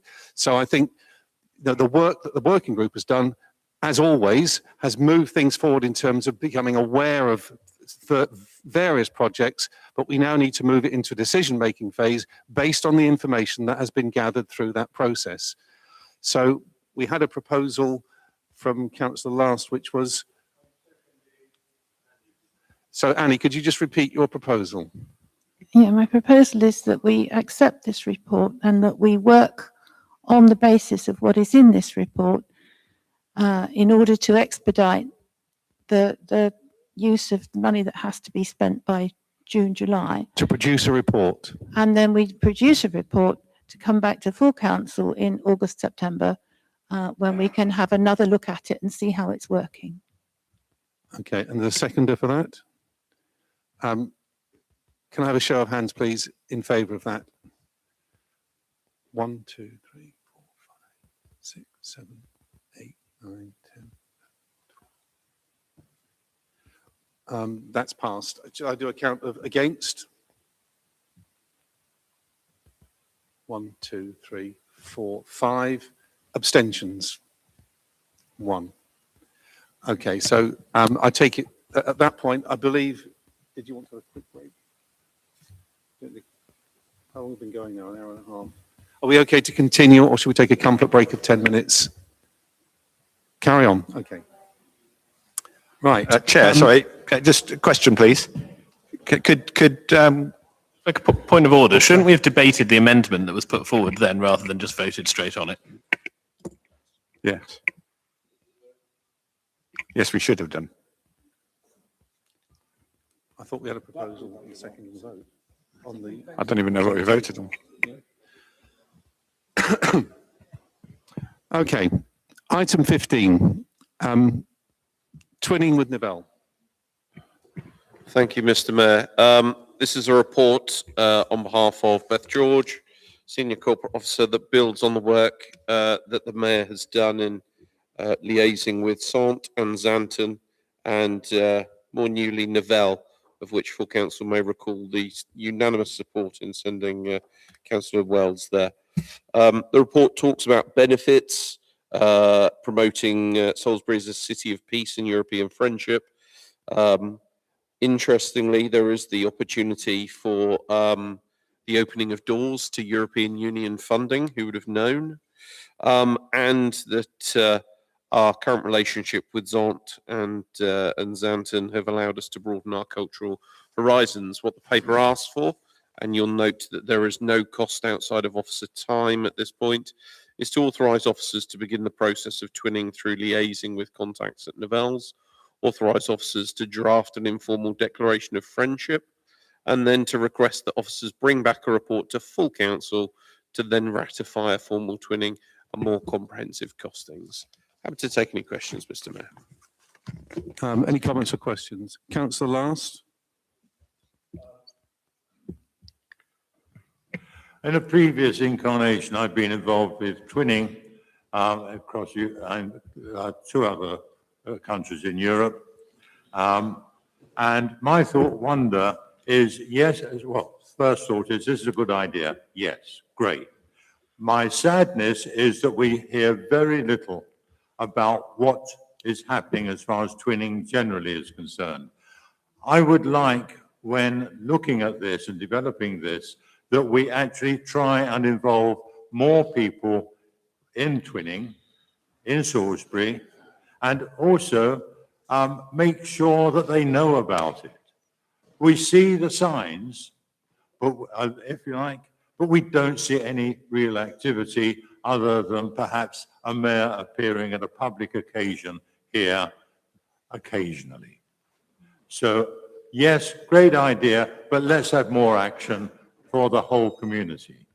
Thank you. Councillor Hocking. Chair, thank you. I'm definitely a fan of this. We should do it. Who was it famously said Belgium was invented by the English to annoy the French, wasn't there? Something so. But picking up on what Councillor Laster said, he's right. An article will back me up with this. When I went to Xanten, you get the red carpet treatment. Yeah. When article went to Sant, he got the red carpet treatment. When they come to Salisbury, they get Witherspoons. Yeah. We show them almost nothing, pay for almost nothing, though I think we might have actually paid for the mayor of Xanten stay at the Red Lion when he came the year before last. Yeah. But we don't do anything as a council really to support the fact that we're twinned with these cities. And it's okay saying, yeah, let's twin with a place in Belgium, and then go, congratulations, we've done that. And then we go, okay, next item on the agenda. We should be doing stuff to showcase the towns that we're twin with, and we should show them the same sort of treatment that we get when we visit them. There is a Xanten Twinning Association, there's a Sant Twinning Association. There is no involvement from council to either of those associations at all. They just get on and do it by themselves. The idea behind them was originally do stuff with schools, do stuff with trade. 3 or 4 years ago, some people that I know went to Xanten, they were talking about businesses in Xanten doing business with companies in Salisbury. Went nowhere. So if we're going to do this, fantastic, but we need to do it properly. We need to put some money behind the mayor to do it, and we need to put some money in the pot for twinning generally, however that may be, just to show the cities that we're a twin with, we're actually serious about doing this. If we don't put any money behind it, we don't put any effort behind it, then there's no point. But if we're going to do it, let's do it properly. Thank you. I completely agree with what you're saying there, Sven. Crucially, the twinning of what would be 4 cities attracts considerably more EU funding, which would be part of the solution to maybe expanding what we do within Salisbury. It will attract greater funding if we have another member of that group. I'm going to come back. Let's not say, oh, we can do this because we'll get EU funding for it. This isn't about EU funding. This is about what we do as a parish council, as the city of Salisbury. Forget EU funding, forget this, that, and the other. If we're going to do this, we've got to own this, and we've got to do it ourselves. If we can get some more money, fantastic. But let's not just hang our, say, oh, fantastic, the EU will give us some money. We have to do this. We have to own this. We have to do it ourselves. Okay, Councillor Suddards. Thank you, Chair. I'd like to echo that. I think what both gentlemen have said, I think we ought to have some kind of, paper that brings forward some ideas of what we're actually going to do.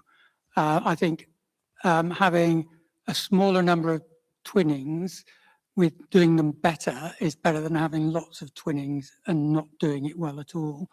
I think, we need to have a focus for each exchange rather than just, the mayor. It may be different for each exchange, but let's have a plan for each exchange. I am delighted with the city. It happens to be very, very close to where the Battle of Waterloo took place, where obviously, so we can obviously, live and dine out on that particular battle.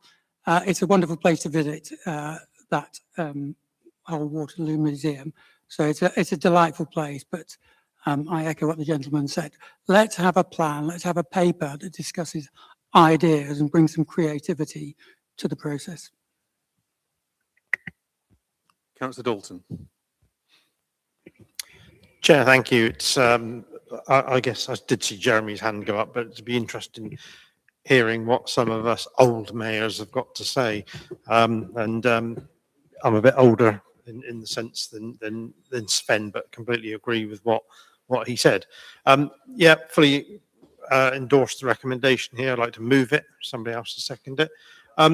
But can I ask this? The very questions that are being asked, Asa, I have raised this with you some time ago, are the very questions that were answered when the district council was into being, when we had the charter trustees. Because all of those, the city councillors that were district councillors at the time were also charter trustees, which was the mayor committee, if you like. And all these very events were discussed in that committee. So all members were well up to breast with what the hell was going on with the mayor, quite frankly. And we've lost that since 2009. I have to say, there is no mayor's committee now. There should be. So he's not here. So I was going to speak to Sam direct to take that on board, but I'm sure Victoria might kick him when he comes back. And also to echo it to the chief executive as well. If we had a mayor's committee, that very thing would, this item would probably go to the mayor's committee for a recommendation here. And obviously in due course, that would be discussed. And that is where it should be discussed. And we've lost that touch since 2009. But I welcome this. And perhaps we should be setting up a mayor's committee or whatever the hell we want to call it. Councillor Rideout. I think we need to be very careful that we don't just roll out the red carpet and spend money on people visiting for whatever reason. That isn't why we should be twinning.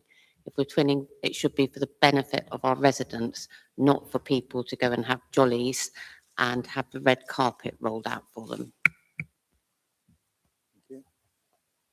Councillor Hock. Thank you, Chairman. Love Belgium chocolate. I'd just like to thank you for extending your friendship with Neville. I mean, it is very important that we do that. This enhances our city, brings out more friendship. But I think Councillor Hawking is correct. There's no point making more friendship, welcoming them, and not doing what we're supposed to do. At least what we should do, what they do for us, it is do 50%, not Weatherspoons. And I totally agree. It's just absolutely no point making more friendship and making more embarrassing to ourselves. We need to find some way to encourage or have some extra budget so then we can look after them. We're not sending red carpet, but especially when we're making, when there are some of them are invited, they are to be looked after. That's all we're asking. We're not asking for anything else. So thank you for your hard work of extending this friendship. Thank you, Mr. Mayor. Just to come back on a couple of questions. Councillor Hocking, all costs from the last overseas visit were met by the CEO's contingency. So if we were talking about restaurant visits, if we were talking about hotels, if we were talking about trips to Stonehenge, all of those were met by the parish council through the CEO contingency. It's also worth noting that we now pay annual fees to the twinning associations. That was a decision that was taken in one of our previous budget setting rounds. And it's those associations at the moment that work on opportunities around twinning. This council hasn't previously had a plan, had a view on twinning, and hence why we thought it was useful to start that conversation by bringing a paper this evening. It's also worthwhile noting that the mayor now has, or the mayor will have, the role of mayor will now have, a budget which sits outside of civic events. Previously, the mayor's budget has actually paid for things such as mayor making. Now we have a budget which actually sits outside of that, so there are decisions that the mayor can make.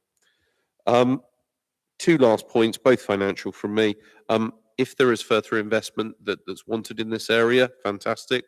Let's make that formally part of budget setting so we can have that conversation. What are the things that we can stop doing?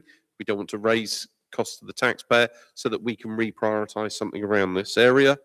And lastly, just to note from the heathen in the room, as your chief executive, it was access to EU funding that was very interesting for me. It's all about the money in this situation. Have to go to my wife for things such as culture, I'm afraid. Thank you. Councillor Nettle. Thank you very much. The principle is absolutely right, and we should be looking at furthering twinning. But there's a but coming.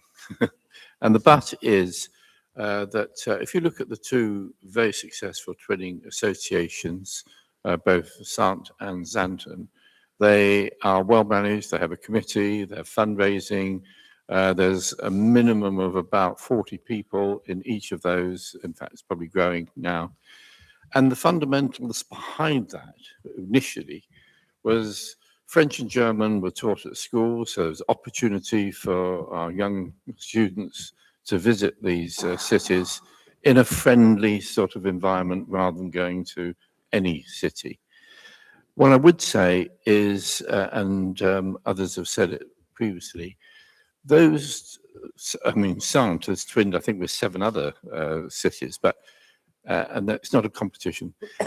But I think what I would say is that those, both Xanten and Sant, have officers on the council who organise the events between them. And we're not just talking about red carpets here. When I was in Sant a few years back, we were taking around their equivalent to church fields. And every MD that we met wanted to know who they could contact in our industrial area to see if there was any quid pro quo working relationships. Now, I appreciate it's been a few years and things have happened since then with Brexit, but that was their attitude. I had the canoe club from Sant wanting to, actually it was the rowing club, wanted to challenge the Salisbury Rowing Club to a race. I wasn't sure where we would have done that in Salisbury, but that's, I mean, Sant has a very wide river, so they could do that. But it's these kinds of things. It's sport, it's education, it's business. And if we can get that cracked, then I think this is an excellent opportunity. But the people who are driving it are the associations. And that's the piece that I don't see in the paper.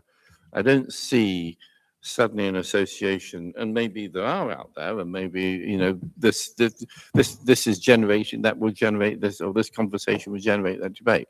So very supportive, but I think that, and actually the chief executive has covered some of the points, because I know there were cost pressures on the mayor's budget, etc., etc.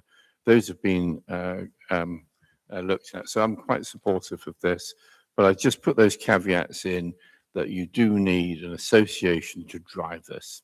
Thank you very much, Mr. Mayor. Thank you. At this point, I think I need to put a bit of context behind why I brought this forward and how I approached it. First of all, I was invited by the Mayor of Nivelle as a consequence of a visit to Sant. They invited me with the express purpose of promoting a twinning association, which is already linked to Xanten and Sant. So this is sort of the four corners of a square, basically. My engagement through that period of time with the mayor was very limited, but I spent a lot of time talking to officers to do with arts, culture, youth work, who were very strongly bilingual.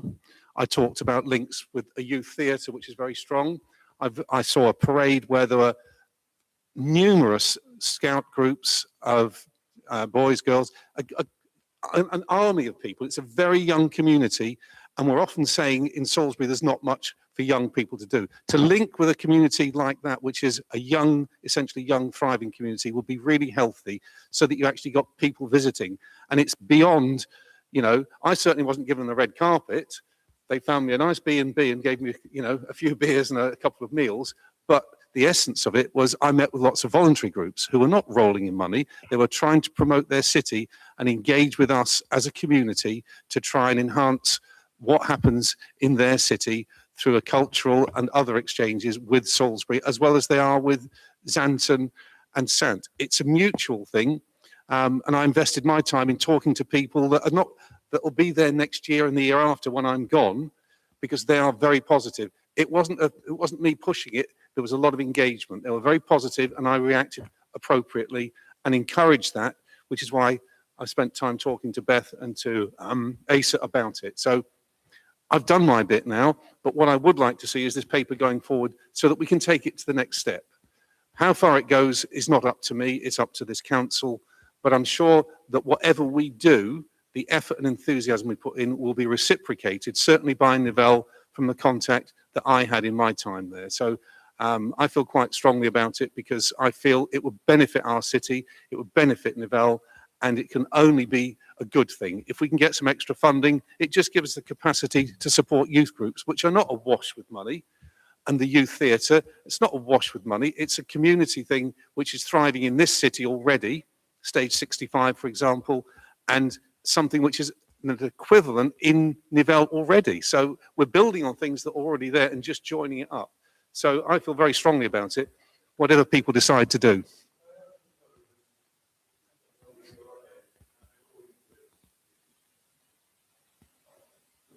May I propose that we authorise the officers to go ahead with this and come back to us at a suitable time with their conclusions and what they can suggest we do. Okay. Do we have a seconder for that proposal? Chair, I've already moved it when I spoke earlier. Oh, thank you, Bob. Sorry, Sam, thank you, Bob.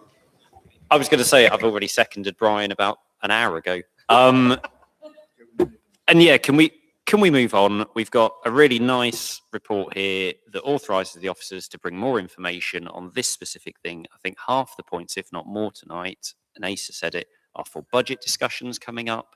Bring a motion if you want changes to how we treat visitors and guests. That's not disagreeing, not agreeing, but that's not what this is about. So we put a motion forward. I've seconded it. Can we have a vote? Move on this. Okay, and so then all these good ideas, let's bring them in the appropriate way. Proposed by Councillor Dalton, seconded by Councillor Thank you. Foster. Yeah. All those in favour?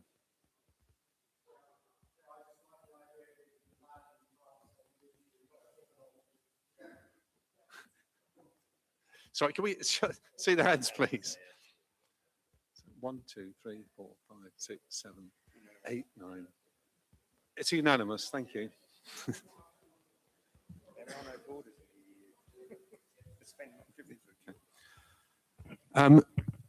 Item 16, disposal of interest, Fisher House, Fisherton Street. Thank you, Chair. Councillors have the reports in front of them. This builds on the decision that was taken by the administration during budget setting. Understanding orders, we've brought this back just to give you the full financial considerations which support the immediate receipt of the 100,000. I want to bring councillors' attention to section 6.3, which is the overage percentage that we have negotiated as well. So that is if the property changes hands within the next 10 years and there is an uplift in that value, that this council will see 35% of the value of that uplift. The recommendations hopefully speak to themselves. Happy to answer any questions. Councillor Hocking. Chair, thank you. One quick question for me. If we vote for this, what are we going to do with the money?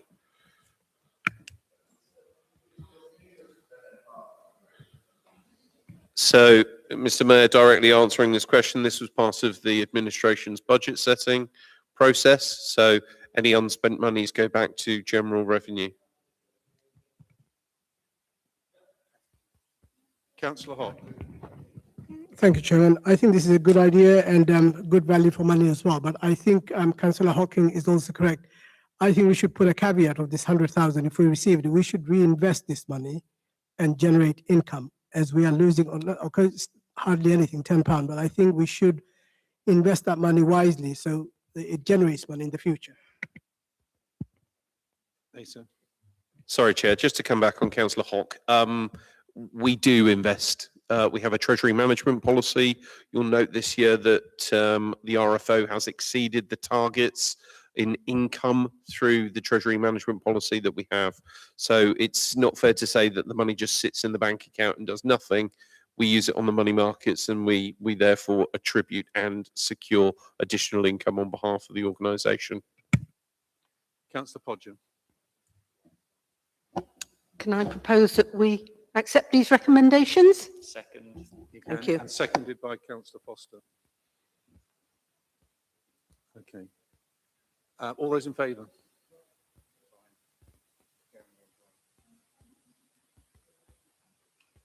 Sorry, can you put your hands up, please? All those in favour? Someone do a count.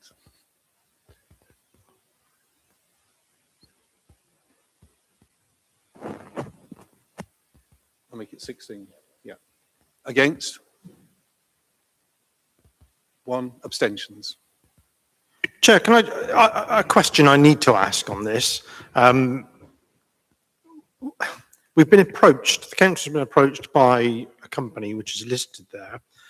I have always assumed that this type of item would have been an exempt because it's naming a company. It's naming a limit that that company is offering to buy the land, which is the site of the old playhouse for those that remember. It's on the corner of Summerlock Approach, the old Salisbury Playhouse, which was demolished in the mid-70s. It's an odd one, why we've ended up with the land but not the building, shall I say, and you know, just £10 a year that's probably been for many, many years. And then the council would normally, in their annual report, they would say that they've disposed of land and they've obviously accrued the funding for. But I'm struggling with this one. I'm sorry for being the dinosaur in the room here, but we are naming a company. What if somebody else wanted to buy this site? This particular item should have been an exempt. I did ask that question when I saw it. Mark Reed confirmed that it was absolutely fine, and then he talked to the companies there. When I did ask if this should be exempt, Mark Reed definitely said that it was okay and it's above board.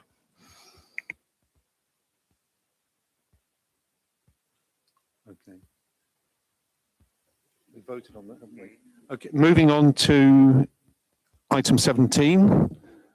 Thank you, Chair. It's me again. Poultry Cross Working Group. I believe that Councillor Foster wants to give a verbal update, and then I can move on to the report, sir.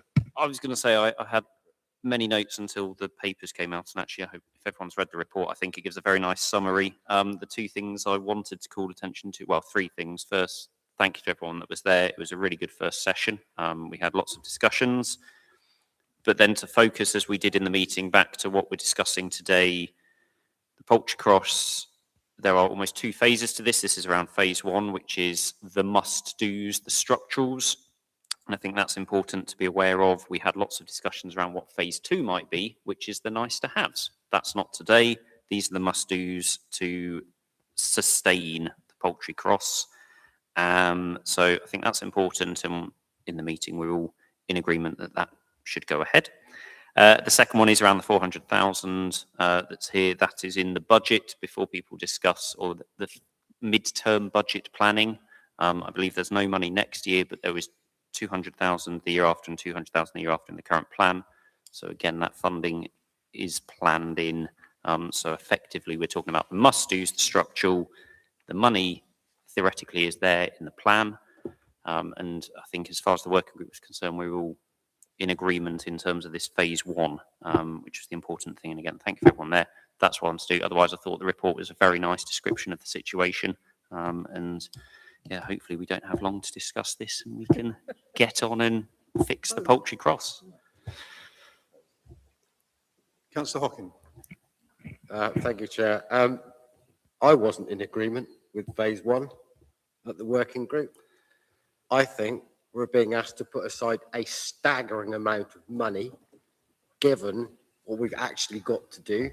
We're not building the Burj Khalifa or an aircraft carrier. We're fixing some lead work and a piece of timber, which is propped up by 6 bits of stone. If it had been my decision, I'd have called in the local expertise, which we have right next door to us in that big building, and said, come and fix that. And it would have been done by now. I believe 6 months down the road, we're now 6 months down the road, 7 months down the road from when the hoardings went up. The boards are up. What I understand from the working group, it is unlikely they're going to come down until almost this time next year. So we would have had boardings up and been fixing the poultry cross for double the length of time it took us to liberate Western Europe 80 years ago. And I think that in itself is an absolute scandal. We should have just fixed this.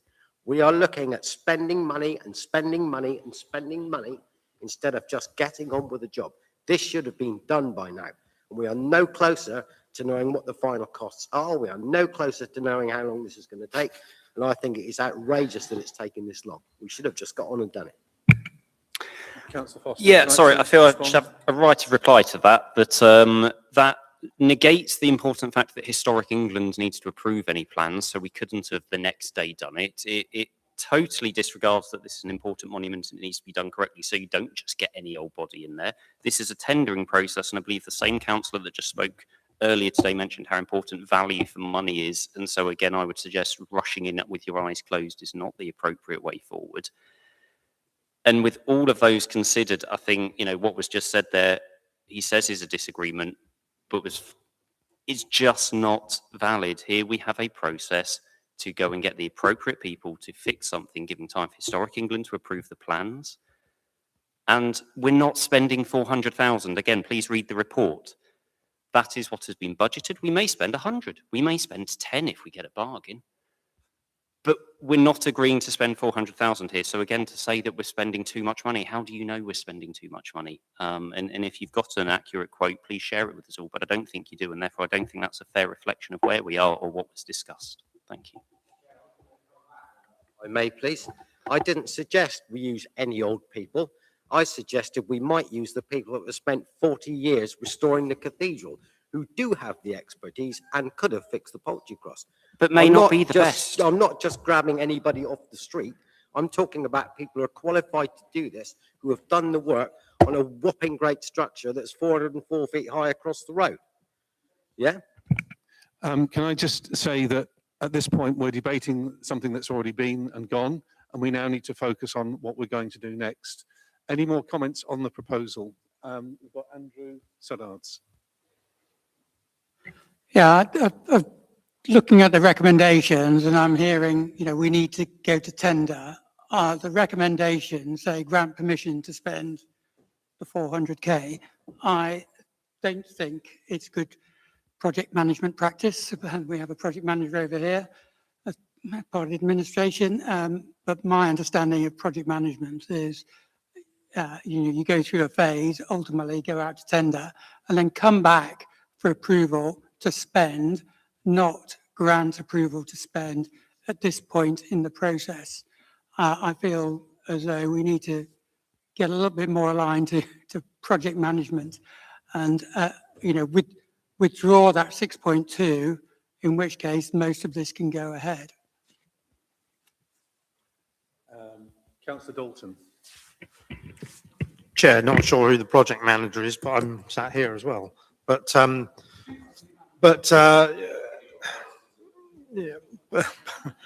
Yeah, I mean, speak through the chair, the problem with local government procurement is that the budget's already been discussed and aired publicly, et cetera, so everybody out there knows that there's a budget of 400,000.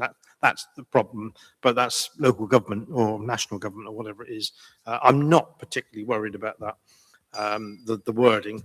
I think if all quotes come in, £399,999.99, then maybe alarm bells might ring. But it could, it's a tender process, for goodness sake.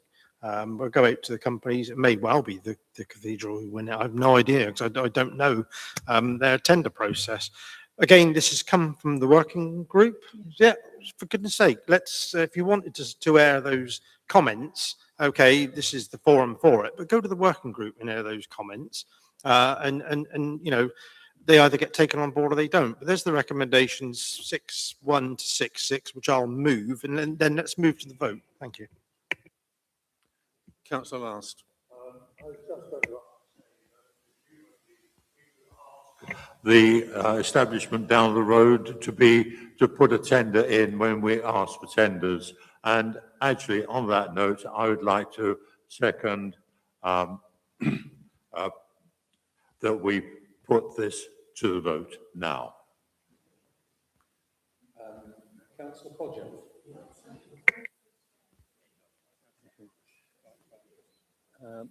Two more people to speak?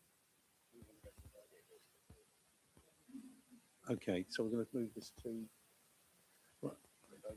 Did you move to the vote? Yeah, okay. Could you just repeat the proposal?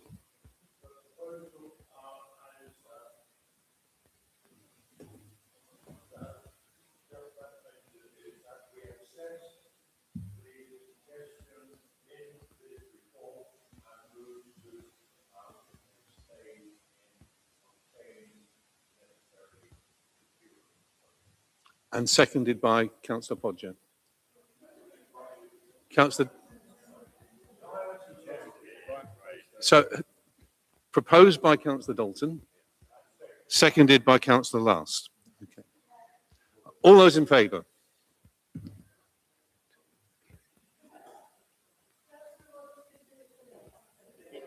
Can you keep your hands up, please, while we count them? All those in favour?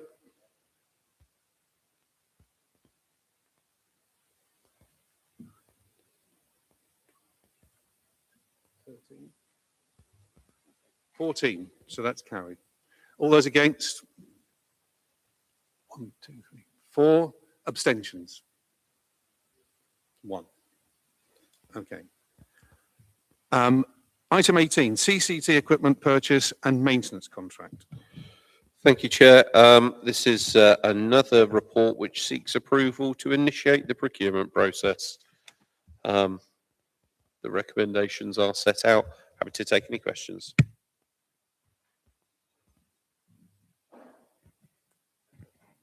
Do we have any questions? None? In that case, happy to approve if anybody seconds, recommend, yes. Approve the recommendation. proposed by Councillor Hock, seconded by Councillor Nettle. All those in favour? That's unanimous. Yeah, okay. So that's unanimous. Item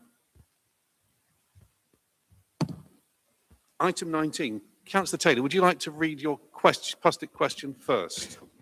Certainly, Chair, thank you. So my question to the administration, I won't bore us all with the shenanigans of potential changes to car parking hours. However, Wiltshire Council intend to increase car parking charges and amend the operating hours from 7 a.m. to 7 p.m, with full charging being applied to Sundays, which will have a negative impact on local residents and businesses, as explained in the recent email we all received from Salisbury and District Chamber of Commerce and Industry. Is the administration for or against these changes? What have they already done to object to these changes? And will they undertake to discuss with Wiltshire Council administration keeping Salisbury car park operating hours unchanged? That's my question. Thank you, Councillor Taylor. I mean, this has been widely discussed, as you're probably aware. Would it be appropriate to put your motion to the council now? No, I'd like an answer to the You'd like an question, answer? because just obviously for the lack of confusion or the confusion in the room, we've obviously got 7 of us with 2 hats on. We've debated these charges at Trowbridge, some of us have.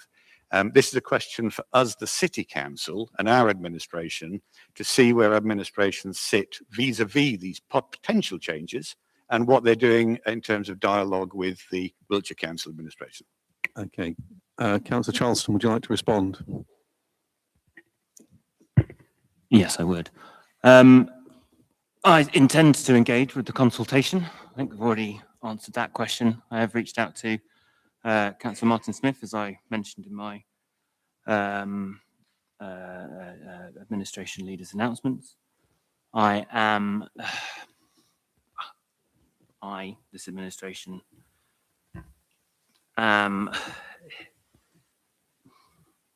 very conflicted, it's fair to say, on these parking charges. Appreciate that they're not going to be wonderful for the city. I'm sorry. I'm very sorry. I think it's fair for me to say I'm very conflicted by these changes personally, as administration leader and as a resident. Generally, I think I'm going to engage, as I said, with the consultation. I've asked Councillor Smith to attend the public meeting. I'm very much sort of want to hear what they have to say to make their case. I am not immediately saying, yes, let's do it, because I don't think it's a fantastic idea on the face of it. I'm not sure if that answers your question or not. Can I summarise what I think you said? So you're concerned about the potential changes. You're not yet in loggerheads with Wiltshire Council, but you're going to take part in the consultation process in the fullness of time and form a view depending on I think fully intend for the administration to engage with this consultation as they are indeed consulting, which I think is a positive step forwards. You know, we take an evidence-based approach to these things. I think that's all we can do in these sorts of situations. Sorry to butt in, Chair, but point of order on this is: are we having a debate on car park charges with the leader, or is the resolution by the mover of the motion going to be put? As I understand it, Councillor Charleston's responding to a question from a councillor at the moment. That's my understanding, and Councillor Charleston is responding. I know that Councillor Rogers would like to speak on this, so could you? Well, is it been seconded, Chair? I don't want to jump in At the moment, we don't have a proposal. Are we talking about, if this is the question? We're not onto the motion yet. It's a point of order. So I've asked the question and we've had an answer. Chairman, can I just point out, please, to be helpful, that there was a lady in the member of the public who's got her hands up. I don't know what she wants to say. I'm aware of your presence, and I will bring you in at an appropriate point. At the moment, we're just having a question to the leader of the administration who has responded. We haven't had a motion presented yet. And I think before we move to that motion, I would like to hear what Councillor Rogers has to say. Okay, thank you, Chairman. For those who follow the delicate balance at Wiltshire Council. Sorry, point of order. This is not about the question was to the administration and they answered it. Surely we now move on to the motion. Yes, and before the motion, I would like Councillor Rogers to speak, please, because he has relevant information to what may follow. But it's surely on the agenda. We have to follow what's on the agenda, don't we? I think the motion should come next, Chair. Right, okay, well, we can move straight to the motion and then I will ask Councillor Rogers to speak. So can we have your motion? Thank you. Motion number 64. So the background to this, for those of us not around in 2009, we as a city council, when we became a city council, adopted the idea of our car park, the Lush House car park being the one we're talking about in particular. We linked it with the Wiltshire Council car park. So all the car parks in Salisbury, bar one, are Wiltshire Council car parks. And the way it works is we have a contract with Wiltshire Council. They police the car park for us. They collect the money and give us what we're owed. So there is no reason that that's a historical legacy. There is no particular reason why our city car park, Lush House car park, needs to be linked to Wiltshire car parks. There's no reason why we can't uncouple it and retain our contract for the policing with Wiltshire, so that they would collect the fees, send their traffic wardens around and so on. So this motion is not about Wiltshire car park charges per se. It's about simply saying, would it be a good idea for us as a city council to actually make decisions about our own car parks ourselves? To me, it's a no-brainer. There's no downside to this because the administration, i.e. Councillor Charleston and team, they will, as the process goes forward, set the prices in accordance with the budget each year. So we could adopt this motion now, and we can decide to match the Wiltshire car park charging. So at this point, we're just giving ourselves flexibility and freedom. Okay, let me just read the motion, and then we'll go from there. Could I have a recorded vote, please, on this one? The background: local shops, hospitality businesses and entertainment venues are all struggling financially in this current economic climate. Salisbury already has the highest car parking charges in the county, and increasing charges will deter residents from visiting the city. The proposed changes to the times of free overnight parking will particularly impact the hospitality industry. Dramatically increasing charges on Sundays will have a significant impact on both churchgoers and retail businesses who currently rely on Sunday trading. This council opposes the proposed changes to Wiltshire Council car parking charges and operating hours. It will support local businesses to lobby against the changes and will decouple the parking fees and operating hours of its own car parks, i.e. Lush House car park, from Wiltshire Council, which will enable charges and operating hours to be frozen for the next year and thereafter reviewed during the annual budget setting process. It is intended that the contract with Wiltshire Council for parking enforcement will be maintained, but alternatives will be investigated periodically. So the resolution, the bottom line, this council instructs officers to decouple the charging and operating hours structure of its car parks from Wiltshire Council and freeze current fees and operating hours for at least a year, and thereafter review annually within the budget setting process. I urge all councillors to support this motion in the interest of our residents and our local businesses. Thank you. Thank you. Is there someone to second that proposal? Councillor Nettle. Councillor Rogers, could you like to? Thank you, Chairman. For those who have been following Wiltshire Council, the outcome, this motion is about the proposals on car parking charges. They haven't come into effect, they're proposals subject to a review. That's what is happening now. So the first part of the motion needs to be fed into the review. The outcome of the review basically lays in the hands of two elected members, yourself and myself, who have agreed today what our line is and what our acceptance is on the percentage increase in car parking charges. I just think this is jumping the gun. You will hear from the review that the public will feed in, the local businesses will feed in, and then you and I, John, will decide what we're prepared to support. If we support a different administration, which will take effect in May, there'll be no car parking charges. If, as the leader of the Lib Dems keeps their pledge and their word, that they will listen to what the residents and the elected members in Salisbury want, there will be a small increase in parking charges, which will be acceptable to all. And further, we have a pledge to have a review across the whole of Wiltshire to harmonise parking charges so that Salisbury residents don't pay more to park per hour than residents in Chippenham, in Trowbridge and Devizes. That's the pledge from the leader of Wiltshire Council, which you and I will hold him to.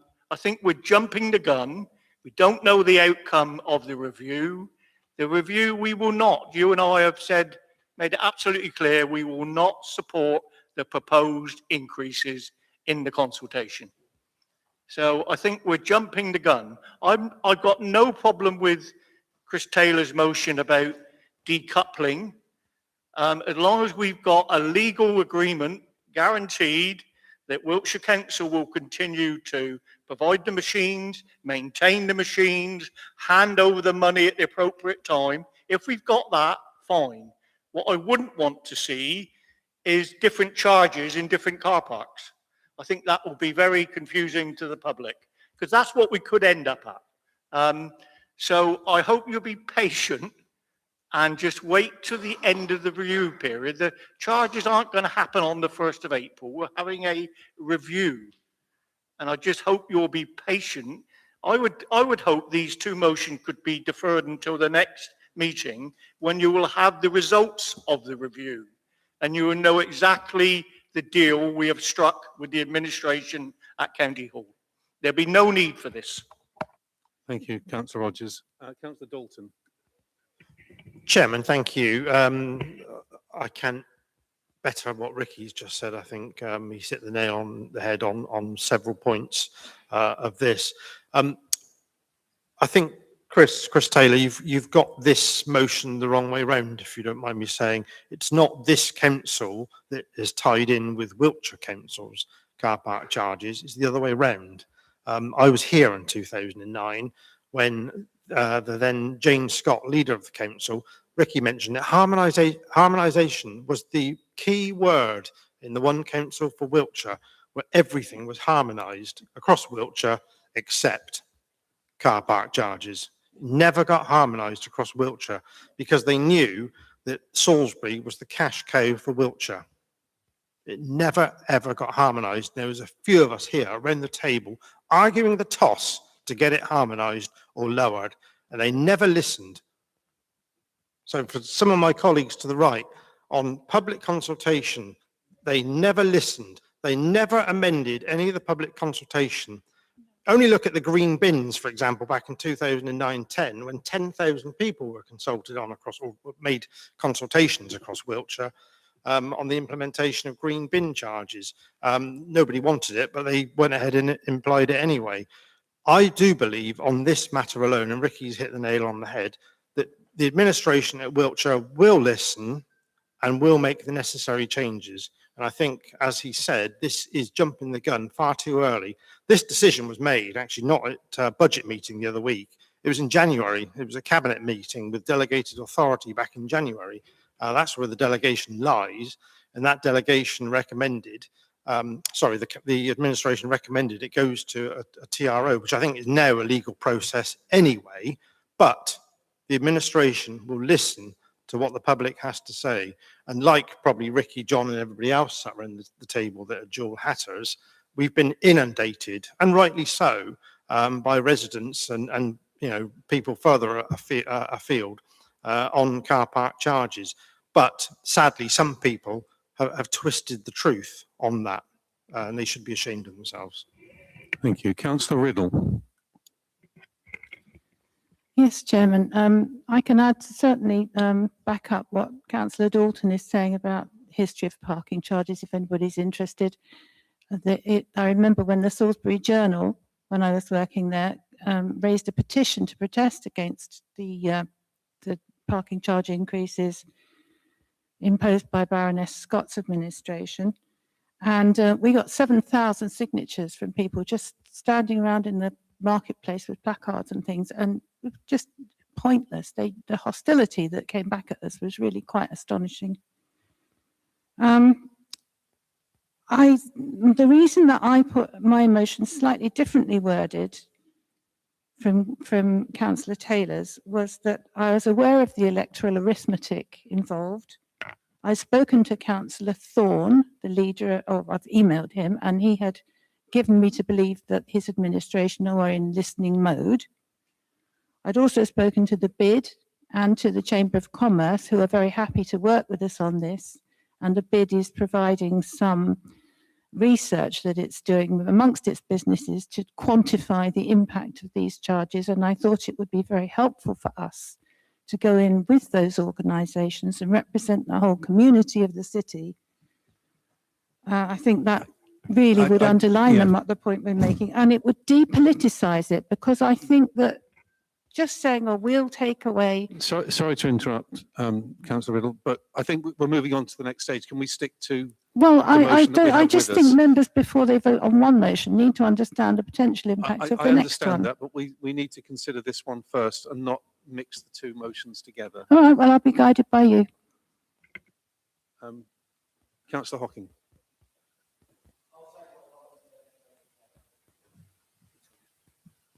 Councillor Victoria Charleston.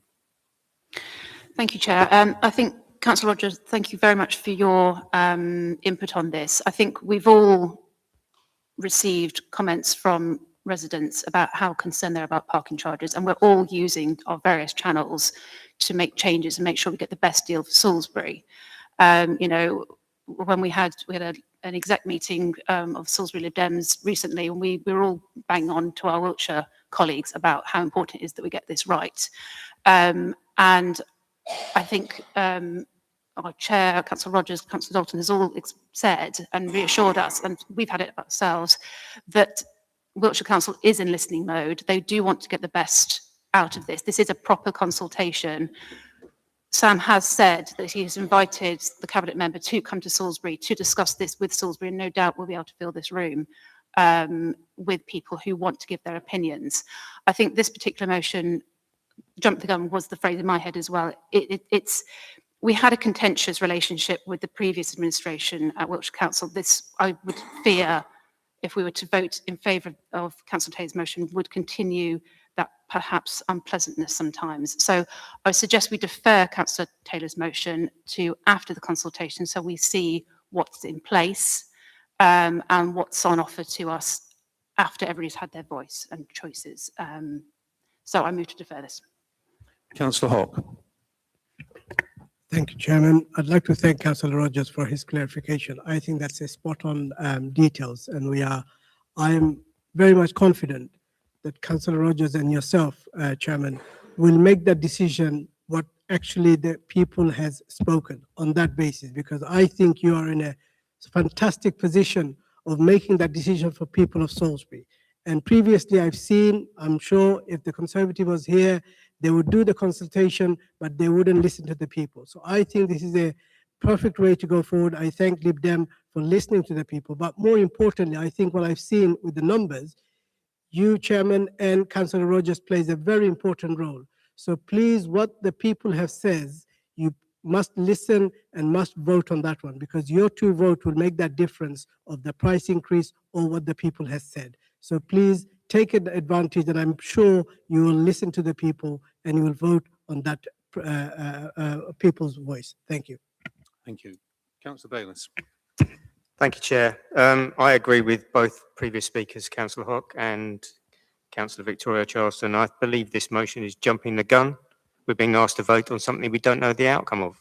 I think until we have had the full public consultation and Wiltshire Council has listened to the public, we aren't in a position to make a decision. So I would prefer to defer this motion until we are in a position where we have all the facts and we can make a proper decision. Thanks.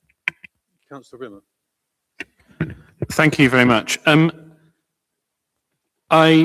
It's very interesting hearing what Ricky said, and I've got a lot of respect for you, and I've got a lot of respect for having that discussion, etc., and presenting it here. But I think it's really important to make it very clear that the Wiltshire Council budget has already been voted through. That budget has been passed, and the saving that is in that budget is for this parking charges. The parking charges have been approved by Wiltshire Council. It's not an actual consultation that's taking place. It's a TRO, which is not going to have the same effect as a consultation. And, you know, maybe they'll change it, but if they had to change it, they would have to find a saving from somewhere else in their budget.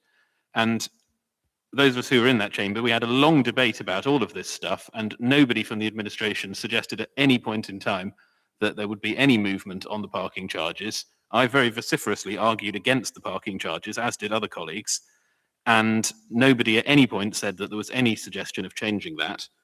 And I think the problem here is we're trying to suggest that this decision hasn't been taken. This decision has been taken. Wiltshire Council passed a budget. The budget is to increase the parking charges. That's what was agreed, unfortunately. And 7 councillors here were in that debate. 3 of us voted against it. 4 of us voted for it. And if, as Ricky says, he doesn't hold to his word, and a new administration was put in at Wiltshire Council, they would have to follow the budget that we've passed at Wiltshire Council anyway. So a new administration would still have to follow the budget that was passed. You can't put in a new budget at Wiltshire Council. That's the budget for the year. So that is the budget now. That parking charge is happening unless they completely row back on it. Thank you. Councillor Rideout. I would like to see this deferred, and once it has been deferred and we come back to it, I would also like us to consider the 2 parks we have with car parks currently and the issues around the car parking for our residents who want to use the parks and are unable to for reasons of people parking there all day when they shouldn't be. Thank you. Would you like to comment at this point here? You've been sitting there very patiently and you came to speak specifically about this. Would you like to sit over here and introduce yourself? Thank you, lovely. My name is Anthea. Can you hear me all okay? Anthea Ayrton, Salisbury Yoga Studio, small business in the centre of town. My apologies, I'm not a public speaker, so I fumble a little bit. My apologies, I'm not used to being in front of people like this. But it is really important for somebody in this local business community to stand here tonight and say something, because we are terrified of these parking charges, absolutely terrified. We have struggled through Novichok, we have struggled through COVID, we have struggled through heating bills, we have struggled and struggled and struggled. These parking charges, as proposed, extending from 7 in the morning to 7 at night, plus increasing on a Sunday to the Saturday type tariff, it is going to kill our businesses, guaranteed. Would you like to know how I found out about this meeting tonight? Would you like to know how I found out about these proposed charges? I run a business that brings people into Salisbury from the outlying areas 7 days a week. 7 days a week, morning, lunchtime, evenings, we bring people into Salisbury. Those people go on into Salisbury to the pubs, to the restaurants, to the shops. They spend in Salisbury, they go to the markets. I've been running my business since 2017, I had to think about that one. 2017. I found out about these parking charges or proposed parking charges on Friday. 2 independent clients came up to me, 2. One comes in from Downton, has been coming to classes for 8 years. One comes in from Stowford, has been coming to classes for 7 years. Independently on Friday, they told me as of 1st of April, they would no longer be coming to classes. Why? Parking charges. Your public already think this is on the tables and is going to happen on the 1st of April. They believe that. Everybody believes that. So I hear what you're saying. Thank goodness, I hear it. However, that is not what the public are believing. Public believe these parking charges are coming in 1st of April. They are already leaving the centre of town. I can say no more. Thank you. Thank you. I think what it's fair to say is, as far as I'm aware, there's nobody in this room that would disagree with the negative impact of the parking charges. And if someone had asked me last week whether I supported them, I would have told them that I hadn't. And in fact, in the meeting where the decision was, where the budget was passed, there was affirmation from the leader of Wiltshire Council and the Cabinet that there would be, the parking charges were subject to review and public consultation. It was quite clear. So maybe that wasn't reported as widely as the overall decision in the budget, for obvious reasons. But quite clearly there was a commitment, even in the context of the budget setting meeting, that there was to be a review. I heard it on my own, with my own ears on a couple of occasions. So I think you need to have faith in the process. I don't believe that this process will fail the community of Salisbury, because it's clearly the wrong thing to do, to increase the charges in the way that proposed. I don't think that's going to get any support from anybody in Salisbury, either city councillors or residents. So the review process, if it runs its course, will result in a reversal of some of those decisions with the negative impact that goes with it. So I thank you for pray coming that this you're evening. right, because our businesses will go under. And nobody wants that, least of all everybody sitting in this room. So thank you for coming. Thank you And for it's, you know, it's good taking to the hear time, it from ladies and somebody gentlemen. in the public, but to a certain extent you're preaching to the converted. We are completely behind you in what you're saying. Thank you.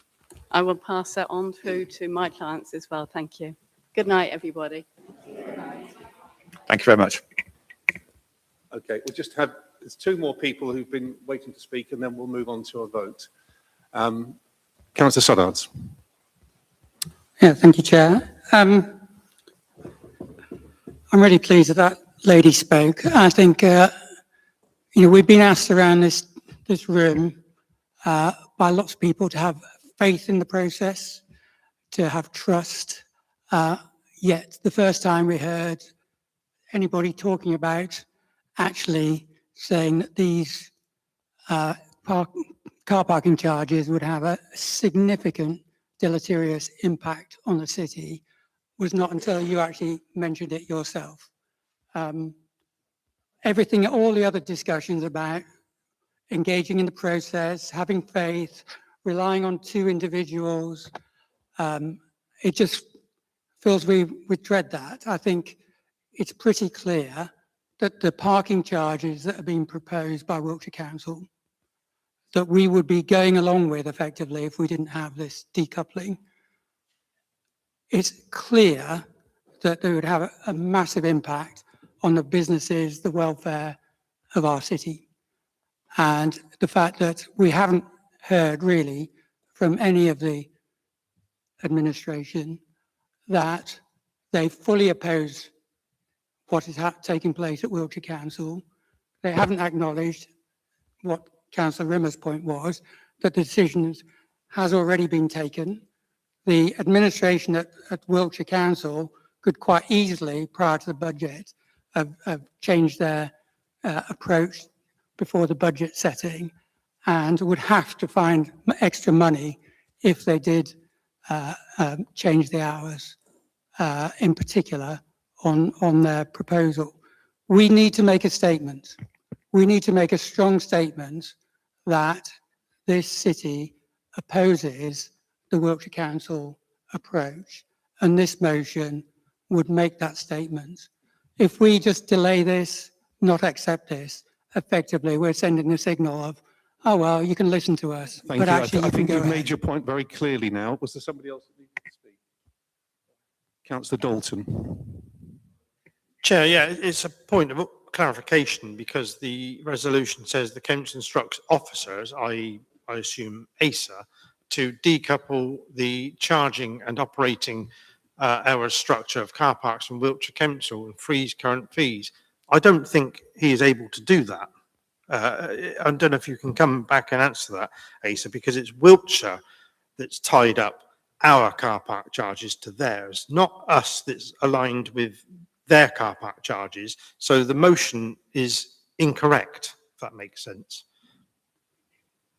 Thank you, Mr. Mayor. This motion was looked at by Mark Reed in my absence last week. Mark has approved the motion, so I'm making a huge assumption that it is factually correct at this stage. based on the information that Mark would have considered. I think just looking at basic contracts, we should be able to say, actually, this contract no longer works for us, and be able to break that contract appropriately, particularly in terms of enforcement, and I would hope in terms of setting charges, which I think are two very different things. But I would have to rely on Mark doing the due diligence in my absence, I'm afraid, Councillor. Chair, can I come back? Those Thank two, you. the two car parks came over as asset transfers in 2009, and they are aligned by the then Wiltshire County Council's presumption that those two car parks aligned to what became Wiltshire Council car park. It's incorrect. We can't pass this resolution, in my opinion, because we can't ask the officer to go away and decouple it, because I don't think he's able to do that. Thank you, Councillor Dalton. I believe that's just another justification, if you like, for deferring this motion. And I'm going to call the debate to a close here because we've discussed it for some length of time. And we have a proposal from Councillor Charleston, I believe, was it, to defer a decision on this motion. Hang on. We've got a proposal to vote for this motion, and it's seconded. Yes, so Okay. that's the first. That's the Okay. first bit. If I can, Mr. Mayor, I think Councillor Taylor gets his right of reply. There is a proposer and a seconder for this, unless Councillor Taylor wants to defer the motion. No, I don't want to defer the motion. I think some very good points have been made around this room. I think for clarity, I tried to make myself clear before I finished putting the motion to everybody. Let's not get confused about the debate with Wiltshire Council. You know, we are going to have that process. We are going to have that discussion. Thank you to Councillor Charleston for setting up a meeting. All of that is good. Thank you to Councillor Rogers and Councillor Wells for what you're doing behind the scenes. All of that is really helpful, and that's really good stuff. And that refers to Wiltshire Council charges. We have the opportunity here to decouple our car park from their charges. We don't have to change the charges. It gives us flexibility going forward. There is no downside to formally decoupling our car park. It allows the administration each year at budget to decide what we want to charge. And it may well be that the enforcement contract could be done cheaper down the future. I've spent a lot of time talking to Mark Reed about this and to the CEO. Structurally, it hangs together, it's sound. And of course, if it's not, the officers will come back to us and let us know. So there's nothing wrong with asking the officers to investigate it. Thank you. Okay, so we have a motion and a seconder. I think I had a seconder over there somewhere. But Can we- I don't know. Can we vote on Councillor the Ethel, motion maybe? now, please? All those in favour? And recorded vote, please. Yes, Chair, just to Recorded say vote. it was a recorded vote, so officers may ask individually, perhaps. Okay. All those against the motion?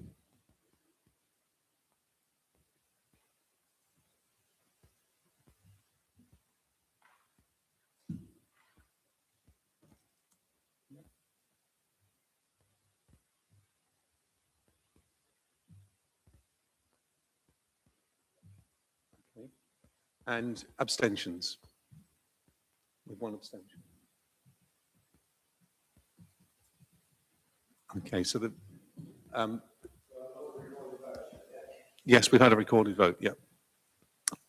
Therefore, do we need to vote on, don't need to vote on Councillor Charleston's proposal?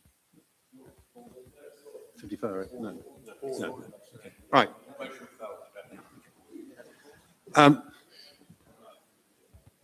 Item 20, Councillor Riddle, car parking charges.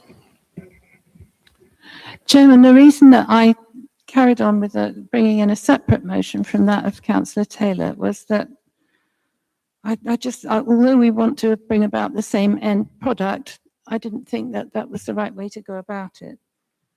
I have spoken, as I said, to the bid and the chamber, who are very happy to work with us, and I've got, messages from them to that effect. I've also, as I say, been in contact with the leader of Wiltshire Council, who has said to me that they're very much in listening mode. I'm aware of the electoral arithmetic. What I'd like to do is take any risk of politics out of this. And I feel that, whatever we did with Lush House alone, because that's the only car park we could have an impact on, won't actually help the majority of people who come to Salisbury to park and want to park. Because even if we do this, it's a gesture really, isn't it?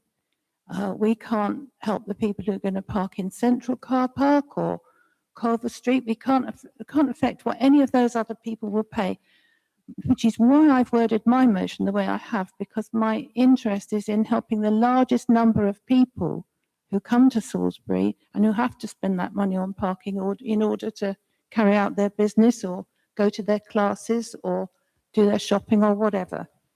And that's why my motion is worded the way it is, so that during the public consultation period, we would work with the business community, both organisations, and set up a meeting with Wiltshire's leadership to try to persuade them to drop these proposals, and at least the higher Sunday charges and the early and late extension of the parking charges, the 7 till 7 business, because those are real killers for our hospitality sector, and that's struggling enough already as it is, as we know.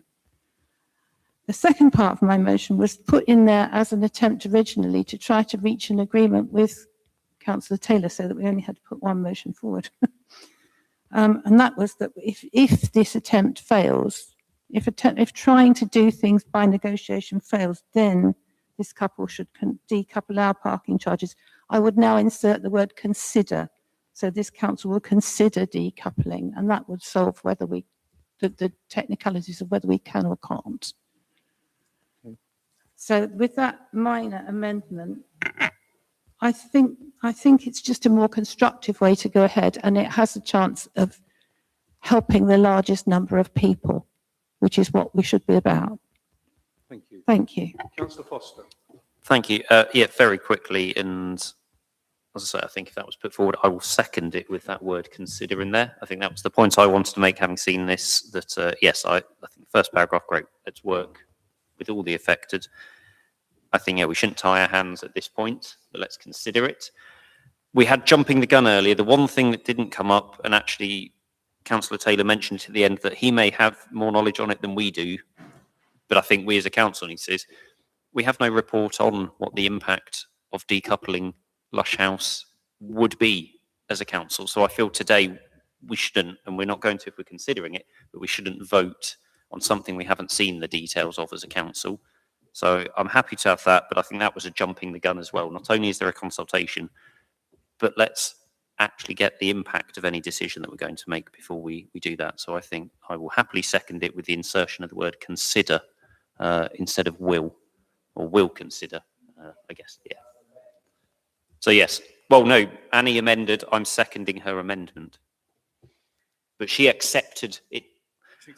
She accepted her own amendment, so I am seconding, yeah. No.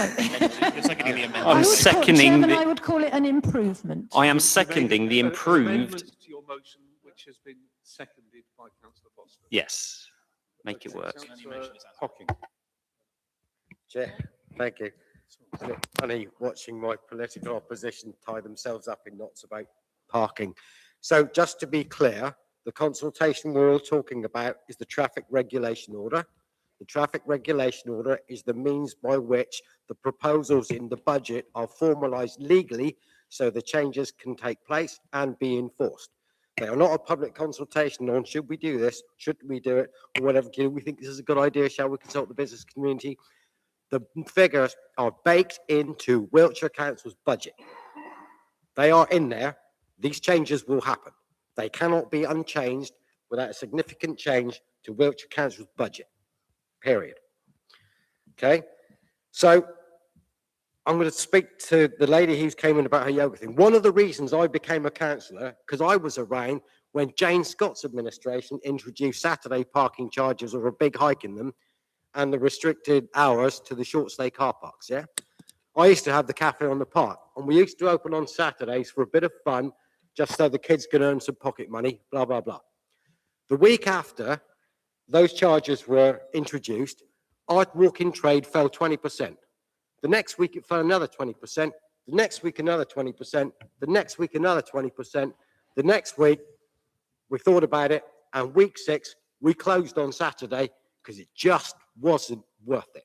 And I had a stand-up row with James Scott in Bourne Hill, I'm who sorry said, to do you know what? Nothing to Councillor see Hocking, here. Yeah, Councillor okay. Hocking, I'm sorry to But interrupt. anybody who This is says, not relevant yeah, it is. to the discussion of this motion. It's relevant to the lady who's come here It tonight. may well be, yeah? but it's not relevant to the decision Okay. we're making. We're discussing a motion We are. proposed by And I Councillor shall come Riddle. to that in a second. But just to that lady there, anybody who thinks this will not have a detrimental effect on the business community in Salisbury is talking horse feathers. It will have a huge effect. All right? Okay. So, thank you for your opinion. interesting. Clearly, you say it's the wrong thing to do. We're all saying it's the wrong thing to do, but you voted for it. This came through at full council at Wiltshire, and you voted for it, and you didn't have Thank you. to. Can we please Okay. move on now? Yep. So sorry, Councillor Chair. So because we've all voted for I'm this, sorry, this isn't Councillor going to go Hocking. through. So I'm not going to vote for it. I don't think. Fine. And that's your opinion, and you're entitled to it, and you've had ample opportunity to express your views. Councillor Riddle. Thank you very much. As part of this motion, we are talking about SCC's administration working with the city's business community to, during the public consultation period, set up a meeting with Wiltshire's leadership to get these proposals reversed. As Councillor Hocking just said, and I'm speaking to the lady who came to speak tonight, these have been agreed at Wiltshire Council. This is not a public consultation. The time for this discussion would have been before that budget meeting happened. This budget has been agreed, and parking charges across parking will need to bring in £750,000 across Wiltshire. If we change the Sundays, then it will have to come from somewhere else. That is a legal budget that's been passed. That budget is what is going to happen. The TRO process has to happen in order to bring that in, but that is what's going to happen. If it doesn't come from Sundays, it has to come from somewhere else. That's the budget that has legally been passed. And if councillors didn't want that to happen, I'm afraid they shouldn't have voted for it, because that is what they voted for. Thank you. I'll have two more speakers, then we're going to move to a vote on this motion. Councillor Nettle. Thank you, Mr. Chairman, and I'm sorry you're getting the brunt of it tonight. In fact, all Wiltshire councillors, and this is sort of déjà vu really, because I've sat through these meetings on car parking charges ever since, well, in fact, when we were a district council. There is no getting away from it, and Councillor Dalton has already said, Salisbury is the cash cow. It's the golden egg, if you like, for Wiltshire Council revenue car parking, full stop. So to say and think whatever colour is in power will reduce the increase, we've just heard the budget's been approved. There's no going to be, there will be no decrease. The other thing is there's been no investment in our car parking. If you look at our car parks right across since 2009, no investment. Look what's happened in the current car park in the Maltings. 6, 8 electric bays. Who are they for? Wiltshire Council officers. None for the public. Why would residents or visitors come into Salisbury, pay higher charges when they can go elsewhere and it's cheaper? And this has been the issue for the last 20 years. What this resolution and what the previous resolution did is flag up to Wiltshire, enough is enough. We will want to go independent if you increase the charges. And this is why we need to support these resolutions. The issue, I think, here is that increasing charges, who else has on-street parking in Wiltshire? Who else has resident parking in Wiltshire? No one. Money, money, money. Now, I know that was the Conservatives, and I fought against it then, and I'm fighting against this. It's time that we took responsibility for our 2 car parks. I know nobody wants to mention Churchill Gardens, but it is one of our car parks. And Victoria Park and any other areas where the public park, to say, this is what we want to do. And I think this motion helps us do that. I think the previous motion also did that, which I was supportive but wasn't allowed to speak at. So here I am speaking on this one, and I will support this motion. Thank you. Councillor Dalton, and then we'll come to the vote. Chair, thank you, it's working. I can support this, I think, with the amendment, because just chatting to Annie in between the motions, excuse me, that it needed amending. You've chosen the right words, I think, to do that. The last motion didn't. I don't want to go over that. Can I just make it clear? We've heard two Wiltshire councillors talk about budgets, etc. There are effectively three budgets across Wiltshire Council, isn't there? There's the housing revenue account, there is the parking revenue account, and the main budget of the council. Two of those budgets are protected. So the housing revenue account, councils pay their rent, that is then distributed out on repairs, etc., between council housing. I think Ricky would kick me if I say that wrong. Car park charges, just to dispute what my two colleagues have said, if you don't increase the car park charges on the budget that's been passed, then obviously you cannot, it doesn't affect other budgets, it doesn't affect the main revenue budget, which they've both alluded to. Sorry, this is a bit of a history lecture. But so if you don't increase the car park charges, and they haven't increased for 4 years, I think, then obviously you cannot spend funds on transportation issues, buses, bus services, etc. That's where that money goes. So we've got a pot now. It just means that if the leadership of Wiltshire Council listens, and I'm convinced they will, disputed by colleagues around me, or they won't be there, as Ricky said, but disputed by some colleagues to my right and left, then if, all you do is you just lost my track. If you don't increase it, then you cannot spend more money on transportation issues, not the main budget of Wiltshire Council. Maybe they ought to go away and look at what the HRA and the parking revenue budget is, to be honest. But this motion should be passed for the very reasons that many members around this table have At this said. point, we need to be aware of the fact that we need to have an official extension of this meeting because it's just approaching 9:30. Can we move to the vote? Chairman, are you happy for me to just say something in summing up before you move to the vote? Apologies to interrupt, Mr. Mayor. If I could ask that if full council are happy to go beyond 9:30, that doesn't negate Councillor Riddle's right to reply the vote or any of the other agenda items. Are full council happy to go beyond 9:30? Yes. Thank you very much, councillors. Apologies, Mr. Chairman. I think Councillor Riddle wanted right to reply. And moving on, can we? Yeah, I just want to be very brief. I just want to be very brief on this, Chairman. I'm slightly puzzled as to why Councillor Hocking says he wouldn't vote for my motion when it might help the people of Salisbury, and we don't have anything else that will help the people Councillor of Riddle, Salisbury. I appreciate that you'd like an answer to that question, but I think we need to move to a vote. All 'cause right, we've had- well, I can sum up, can't I? Because it was my motion. I understand. And but that's what I'm saying in summing up. by all means, sum up, but I don't really want to engage another No, debate. well, I've said that. I think I've made perfect sense before that anyway, and I just thought that that was a point worth making. We need to do something.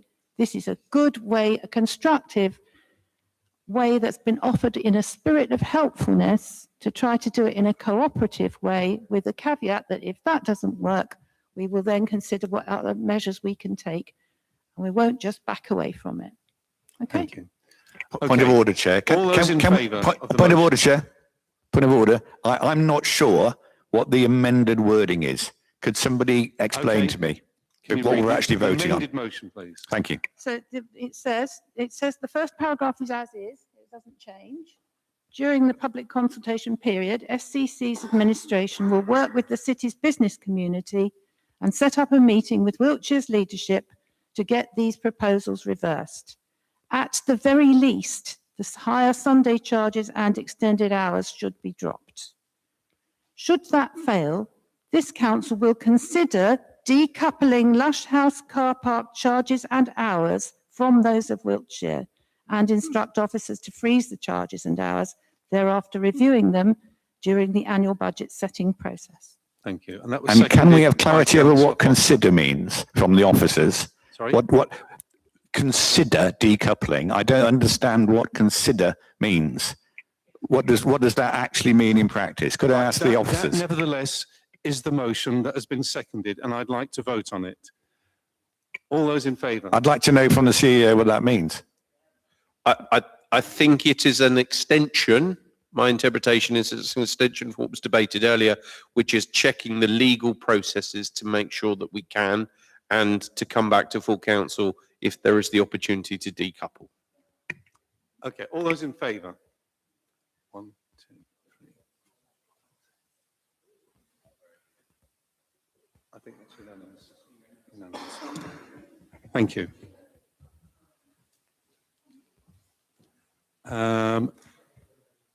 21, Councillor Taylor, traffic lights at Castle Road roundabout. Joy. I get a lot of banter on Facebook for this. I'm sure some of you have seen the posts.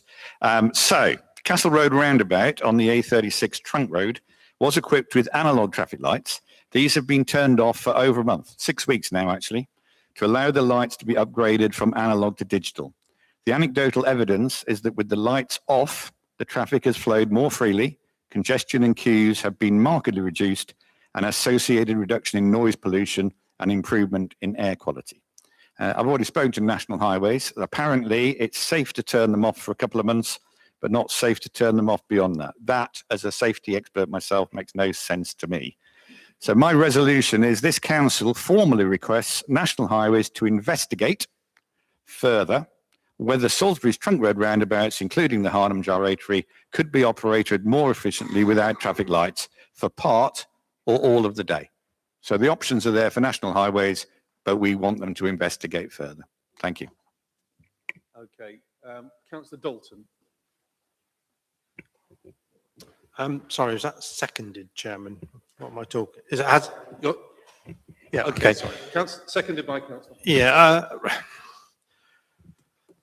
Again, another one you could debate. I know the reason why those lights were put on those roundabouts all those years ago, and I just wonder now if National Highway, or what are they called now, of having spent the umpteen millions of installing new traffic lights around the roundabouts, are suddenly going to now turn them off.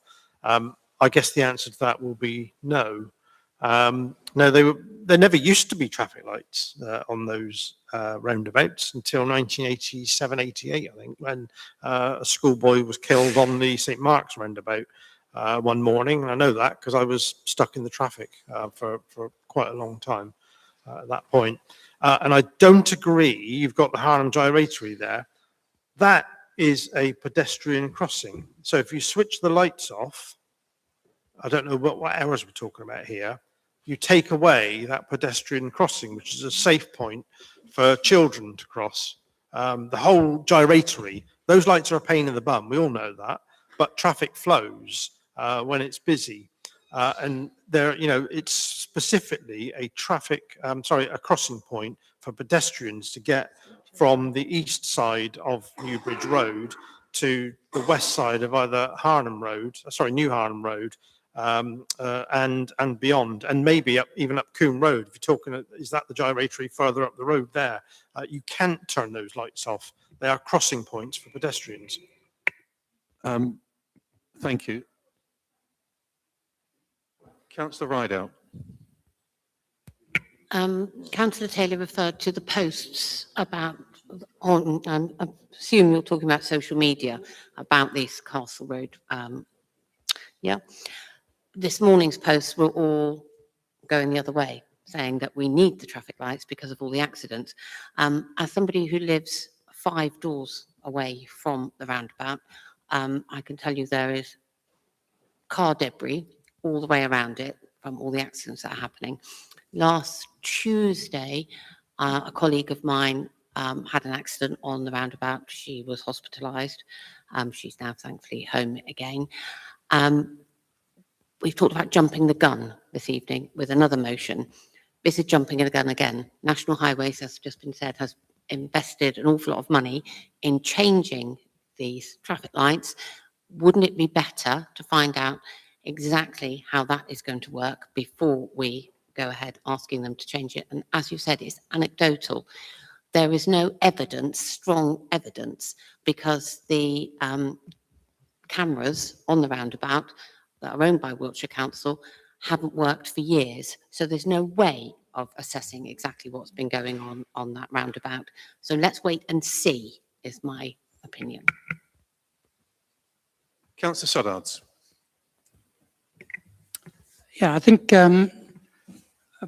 good points from both other councillors, but this is about trying to collect a certain amount of evidence before or whilst we're here. And it's not closing any options off. It's not saying we don't want the lights. It's saying we want you to effectively initiate a study. Now, part of that study could be, whilst it's ongoing now. Part of the study could be after the traffic light's in place. As it says in there, it could be that you end up with the lights that when a pedestrian wants to cross the road, they press the button and then the lights start to kick in from their sort of standard flashing amber status. It could be that the lights start to kick in if there's a certain amount of traffic building up. I personally have noted that traffic, when it is busy, does build up on the Castle Street coming out of town, when you slightly go uphill towards the Cattle Street roundabout. But it could be the most... I'm just about to finish. Sorry to interrupt for a moment, but I'm not sure that we're talking at cross purposes here. The roundabout to which Councillor Taylor is referring, as far as I'm aware, there are no pedestrian-controlled crossings. No, but Harnham Gyratory does. On the Harnham, yes, but we're talking about the Castle Road roundabout. Well, but this covers both, doesn't it? Okay, all right. And Okay. Harnham. Can I continue? Yep. Thank you. So it could be that the most efficient way of these roundabouts operating is that you end up with the lights there, buttons to push, during the day when it's relatively calm, you end up with just flashing orange and it's treated like a roundabout. If the traffic builds up, you then get the lights phasing in, or they're in during rush hour. At the moment, we don't know that, but what we're asking for here is a proper study as opposed to the blanket presumption which national highways have at the moment, that the lights operate full-time, 24/7. That's the National Highways blanket assumption. And what we're saying is, could we have some flexibility that you properly implement a study as to whether that really is the best solution? Thank you. Councillor Bayliss. Hi. I think with these new intelligent traffic lights, you can't consider one roundabout to be working in isolation. Basically, the purpose of them is to control traffic flow through a multitude of roundabouts. And I think trying to suggest that they should be turned off at one point and turned on at another point is basically adding additional complexity to what is already a complex system. And I don't think I can really support this motion. Councillor Hocking. Chair, thank you. The key is in the resolution. This council formally requests National Highways to investigate further.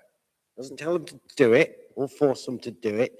It says them to have a look and investigate to see if there are some better options. Now, Councillor Dalton is correct. There is a pedestrian crossing on the Gyratory.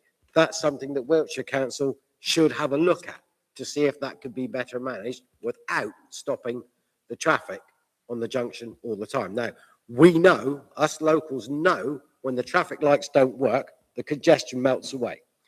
We know that's just happened at Castle Street, and we know that's just happening up on the London Road. Yeah, because we've seen it. I went up to the Rugby Club the other day, took me 3 minutes, usually takes 20. Fantastic. So this is important because it tells people to investigate and look at a possible solution. For those of us on the environment committees, we want air pollution down, air quality improved, traffic congestion to go away. This will do that. This will kill a huge number of birds with one stone if it works. If we decide nothing to see here, the next person that comes along and says, well, we need to talk about air quality, frankly, for the birds. So we need to support this and get some people to have a look and see what the options are. If we don't do it now, then we're going to be stuck with this forever. So I fully support this. Thank you. I completely agree with your principle about investigation. I think I've heard lots of anecdotal evidence myself. I probably drive across that roundabout more times than most councillors sitting here. I've got my own views on it, and some of them concur with what the word on the street is, but equally so, I've had people saying they're terrified of driving on that roundabout now because of speeding vehicles. So it's not a debate that I want to have here, and I think Highways England are the authority that need to be consulted over this. So I agree with that in principle. Councillor Charleston. I think one of my concerns about this motion is it makes the presumption that National Highways hasn't investigated the roundabouts. Now, I'm not a Wiltshire councillor, but I did attend a briefing set up by Councillor Sample a few weeks ago, all about traffic and travel around Salisbury in particular. And one of the things that was mentioned was the updating of the traffic lights on Castle Road, on St Mark's and on St Paul's roundabout. These are supposed to be, my understanding is, responsive traffic lights to help the traffic move better. They would have come to this conclusion because they have surely investigated it and judged and done scenarios around it, is my understanding. Hang on, can we, hang on. National Highways, the organisation of can we National go Highways through has the not chair, investigated please? the best way to get Councillor keep our city Hocking, moving. Can we go through the chair, please? Otherwise, we're not going to keep up with the debate. And instead we should go on the anecdotal evidence of Facebook, is what we're saying. I cannot see the value in this. I think, as Councillor Rideout said, we need to surely trust the experts, the engineers who are responsible for our roads, and see what happens with the new traffic lights. Thank you. Councillor Foster. Oh, yes. Just a few things. I'll throw in some anecdotal. There's a small road, St Mark's Road. It's a nightmare to get onto that anyway. It's even harder when the traffic lights aren't running because it's a minor road. The majority traffic wins out. The second thing is motorways. Let's bring that in. 3 lanes motorways. You add a 4th motorway, it doesn't actually ease congestion because more people start to drive. So we're 6 weeks in, give it 6 months and more people will do more car journeys in Salisbury because suddenly that, so actually don't think this will solve congestion because you've got to think of all of those things. I'm not saying it will or won't, but there are so many factors involved. So leave it to the experts potentially. The third thing, to quote someone earlier, it's all about the resolution. Well, why are we limiting ourselves to just the solution being traffic lights on or off for part or all of the day? Surely there's more to consider here, and this resolution limits our request to that. So again, I don't think the resolution's very good there, that if we're going to ask them to investigate, surely would have left it more open. So I don't think that helps either. So they're just my points on this. Thank you. Okay. Sam, you've had your... Okay, so Councillor Hocking, Councillor Taylor, and then we'll move to, and Councillor Riddle will move to a vote. Chair, thank you. Through you, if I may, to Councillor Charleston, I can categorically tell you without any shadow of a doubt whatsoever, National Highways have never considered turning off those traffic lights or operating the roundabouts without traffic light. We have been asking for a decade. Same people, same teams, different people, different team. Their answer has been absolutely not. We're just not going to do it. And we're not talking anecdotal evidence on Facebook. We're talking about lived experience. Yeah. So National Highways have never looked at that. And as for your statement about the resolution, we're discussing the resolution because it's the resolution.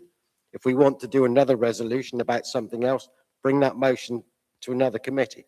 But that's the resolution. That's why we're discussing it. Okay. Councillor Taylor. Yeah, thank you. Yeah, lots of good points around the room. Again, in fact, as you said, Chair, the key word here is investigate. Councillor Hocking's right. I did speak to Wiltshire Council officers and National Highways officers. I've lived where I live for 30 odd years. When I went to Wiltshire Council officers and said, every time the lights break down for a day or two, the traffic flows better, the answer is, well, that was just a day or two. Needs to be off for a month or so we can actually see what's going on. They've now been off for 6 weeks. They'll probably be 2 months.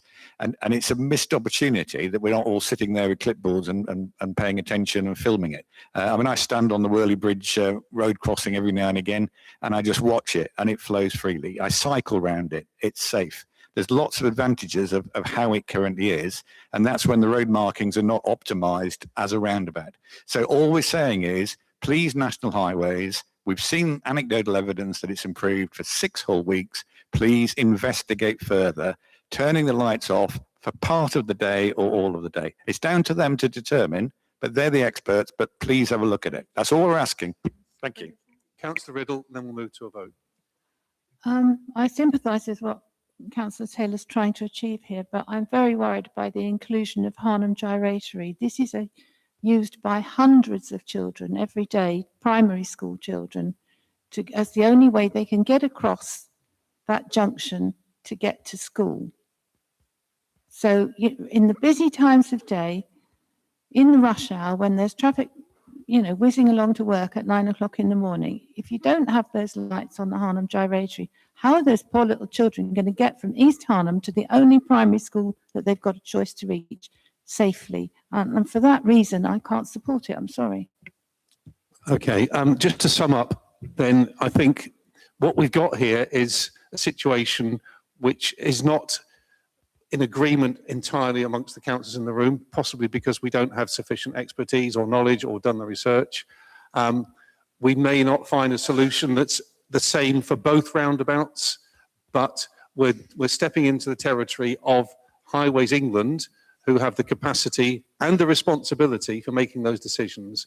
And for that reason alone, I think rather than continuing our debate, which is going round in circles, that we have a third party, i.e. Highways England, to have their input to resolve the concerns that are being expressed or the benefits that are being expressed by local residents anecdotally. So can we move to Councillor, could you please repeat the motion, please? Yeah, it says there, I'm proposing this council formally request National Highways to investigate. Just as you said, Chair, they're the experts, but we want them to investigate it.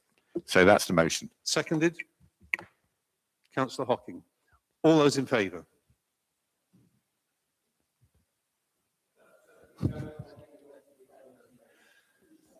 All those against?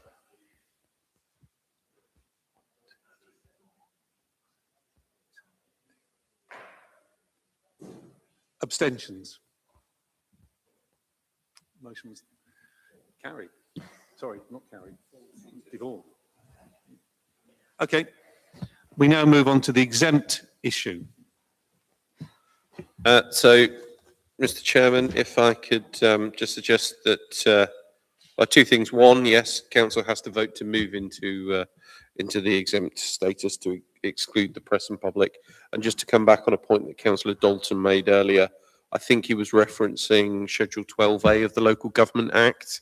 However, it is right and proper to quote the 1960 Act in all dealings with exemptions from public meetings. Happy to have a conversation offline about that any further. So, Mr. Mayor, if you're happy to move whether or not full council wants to move to exempt status, we'll then check to make sure that the recording or broadcasting device is off.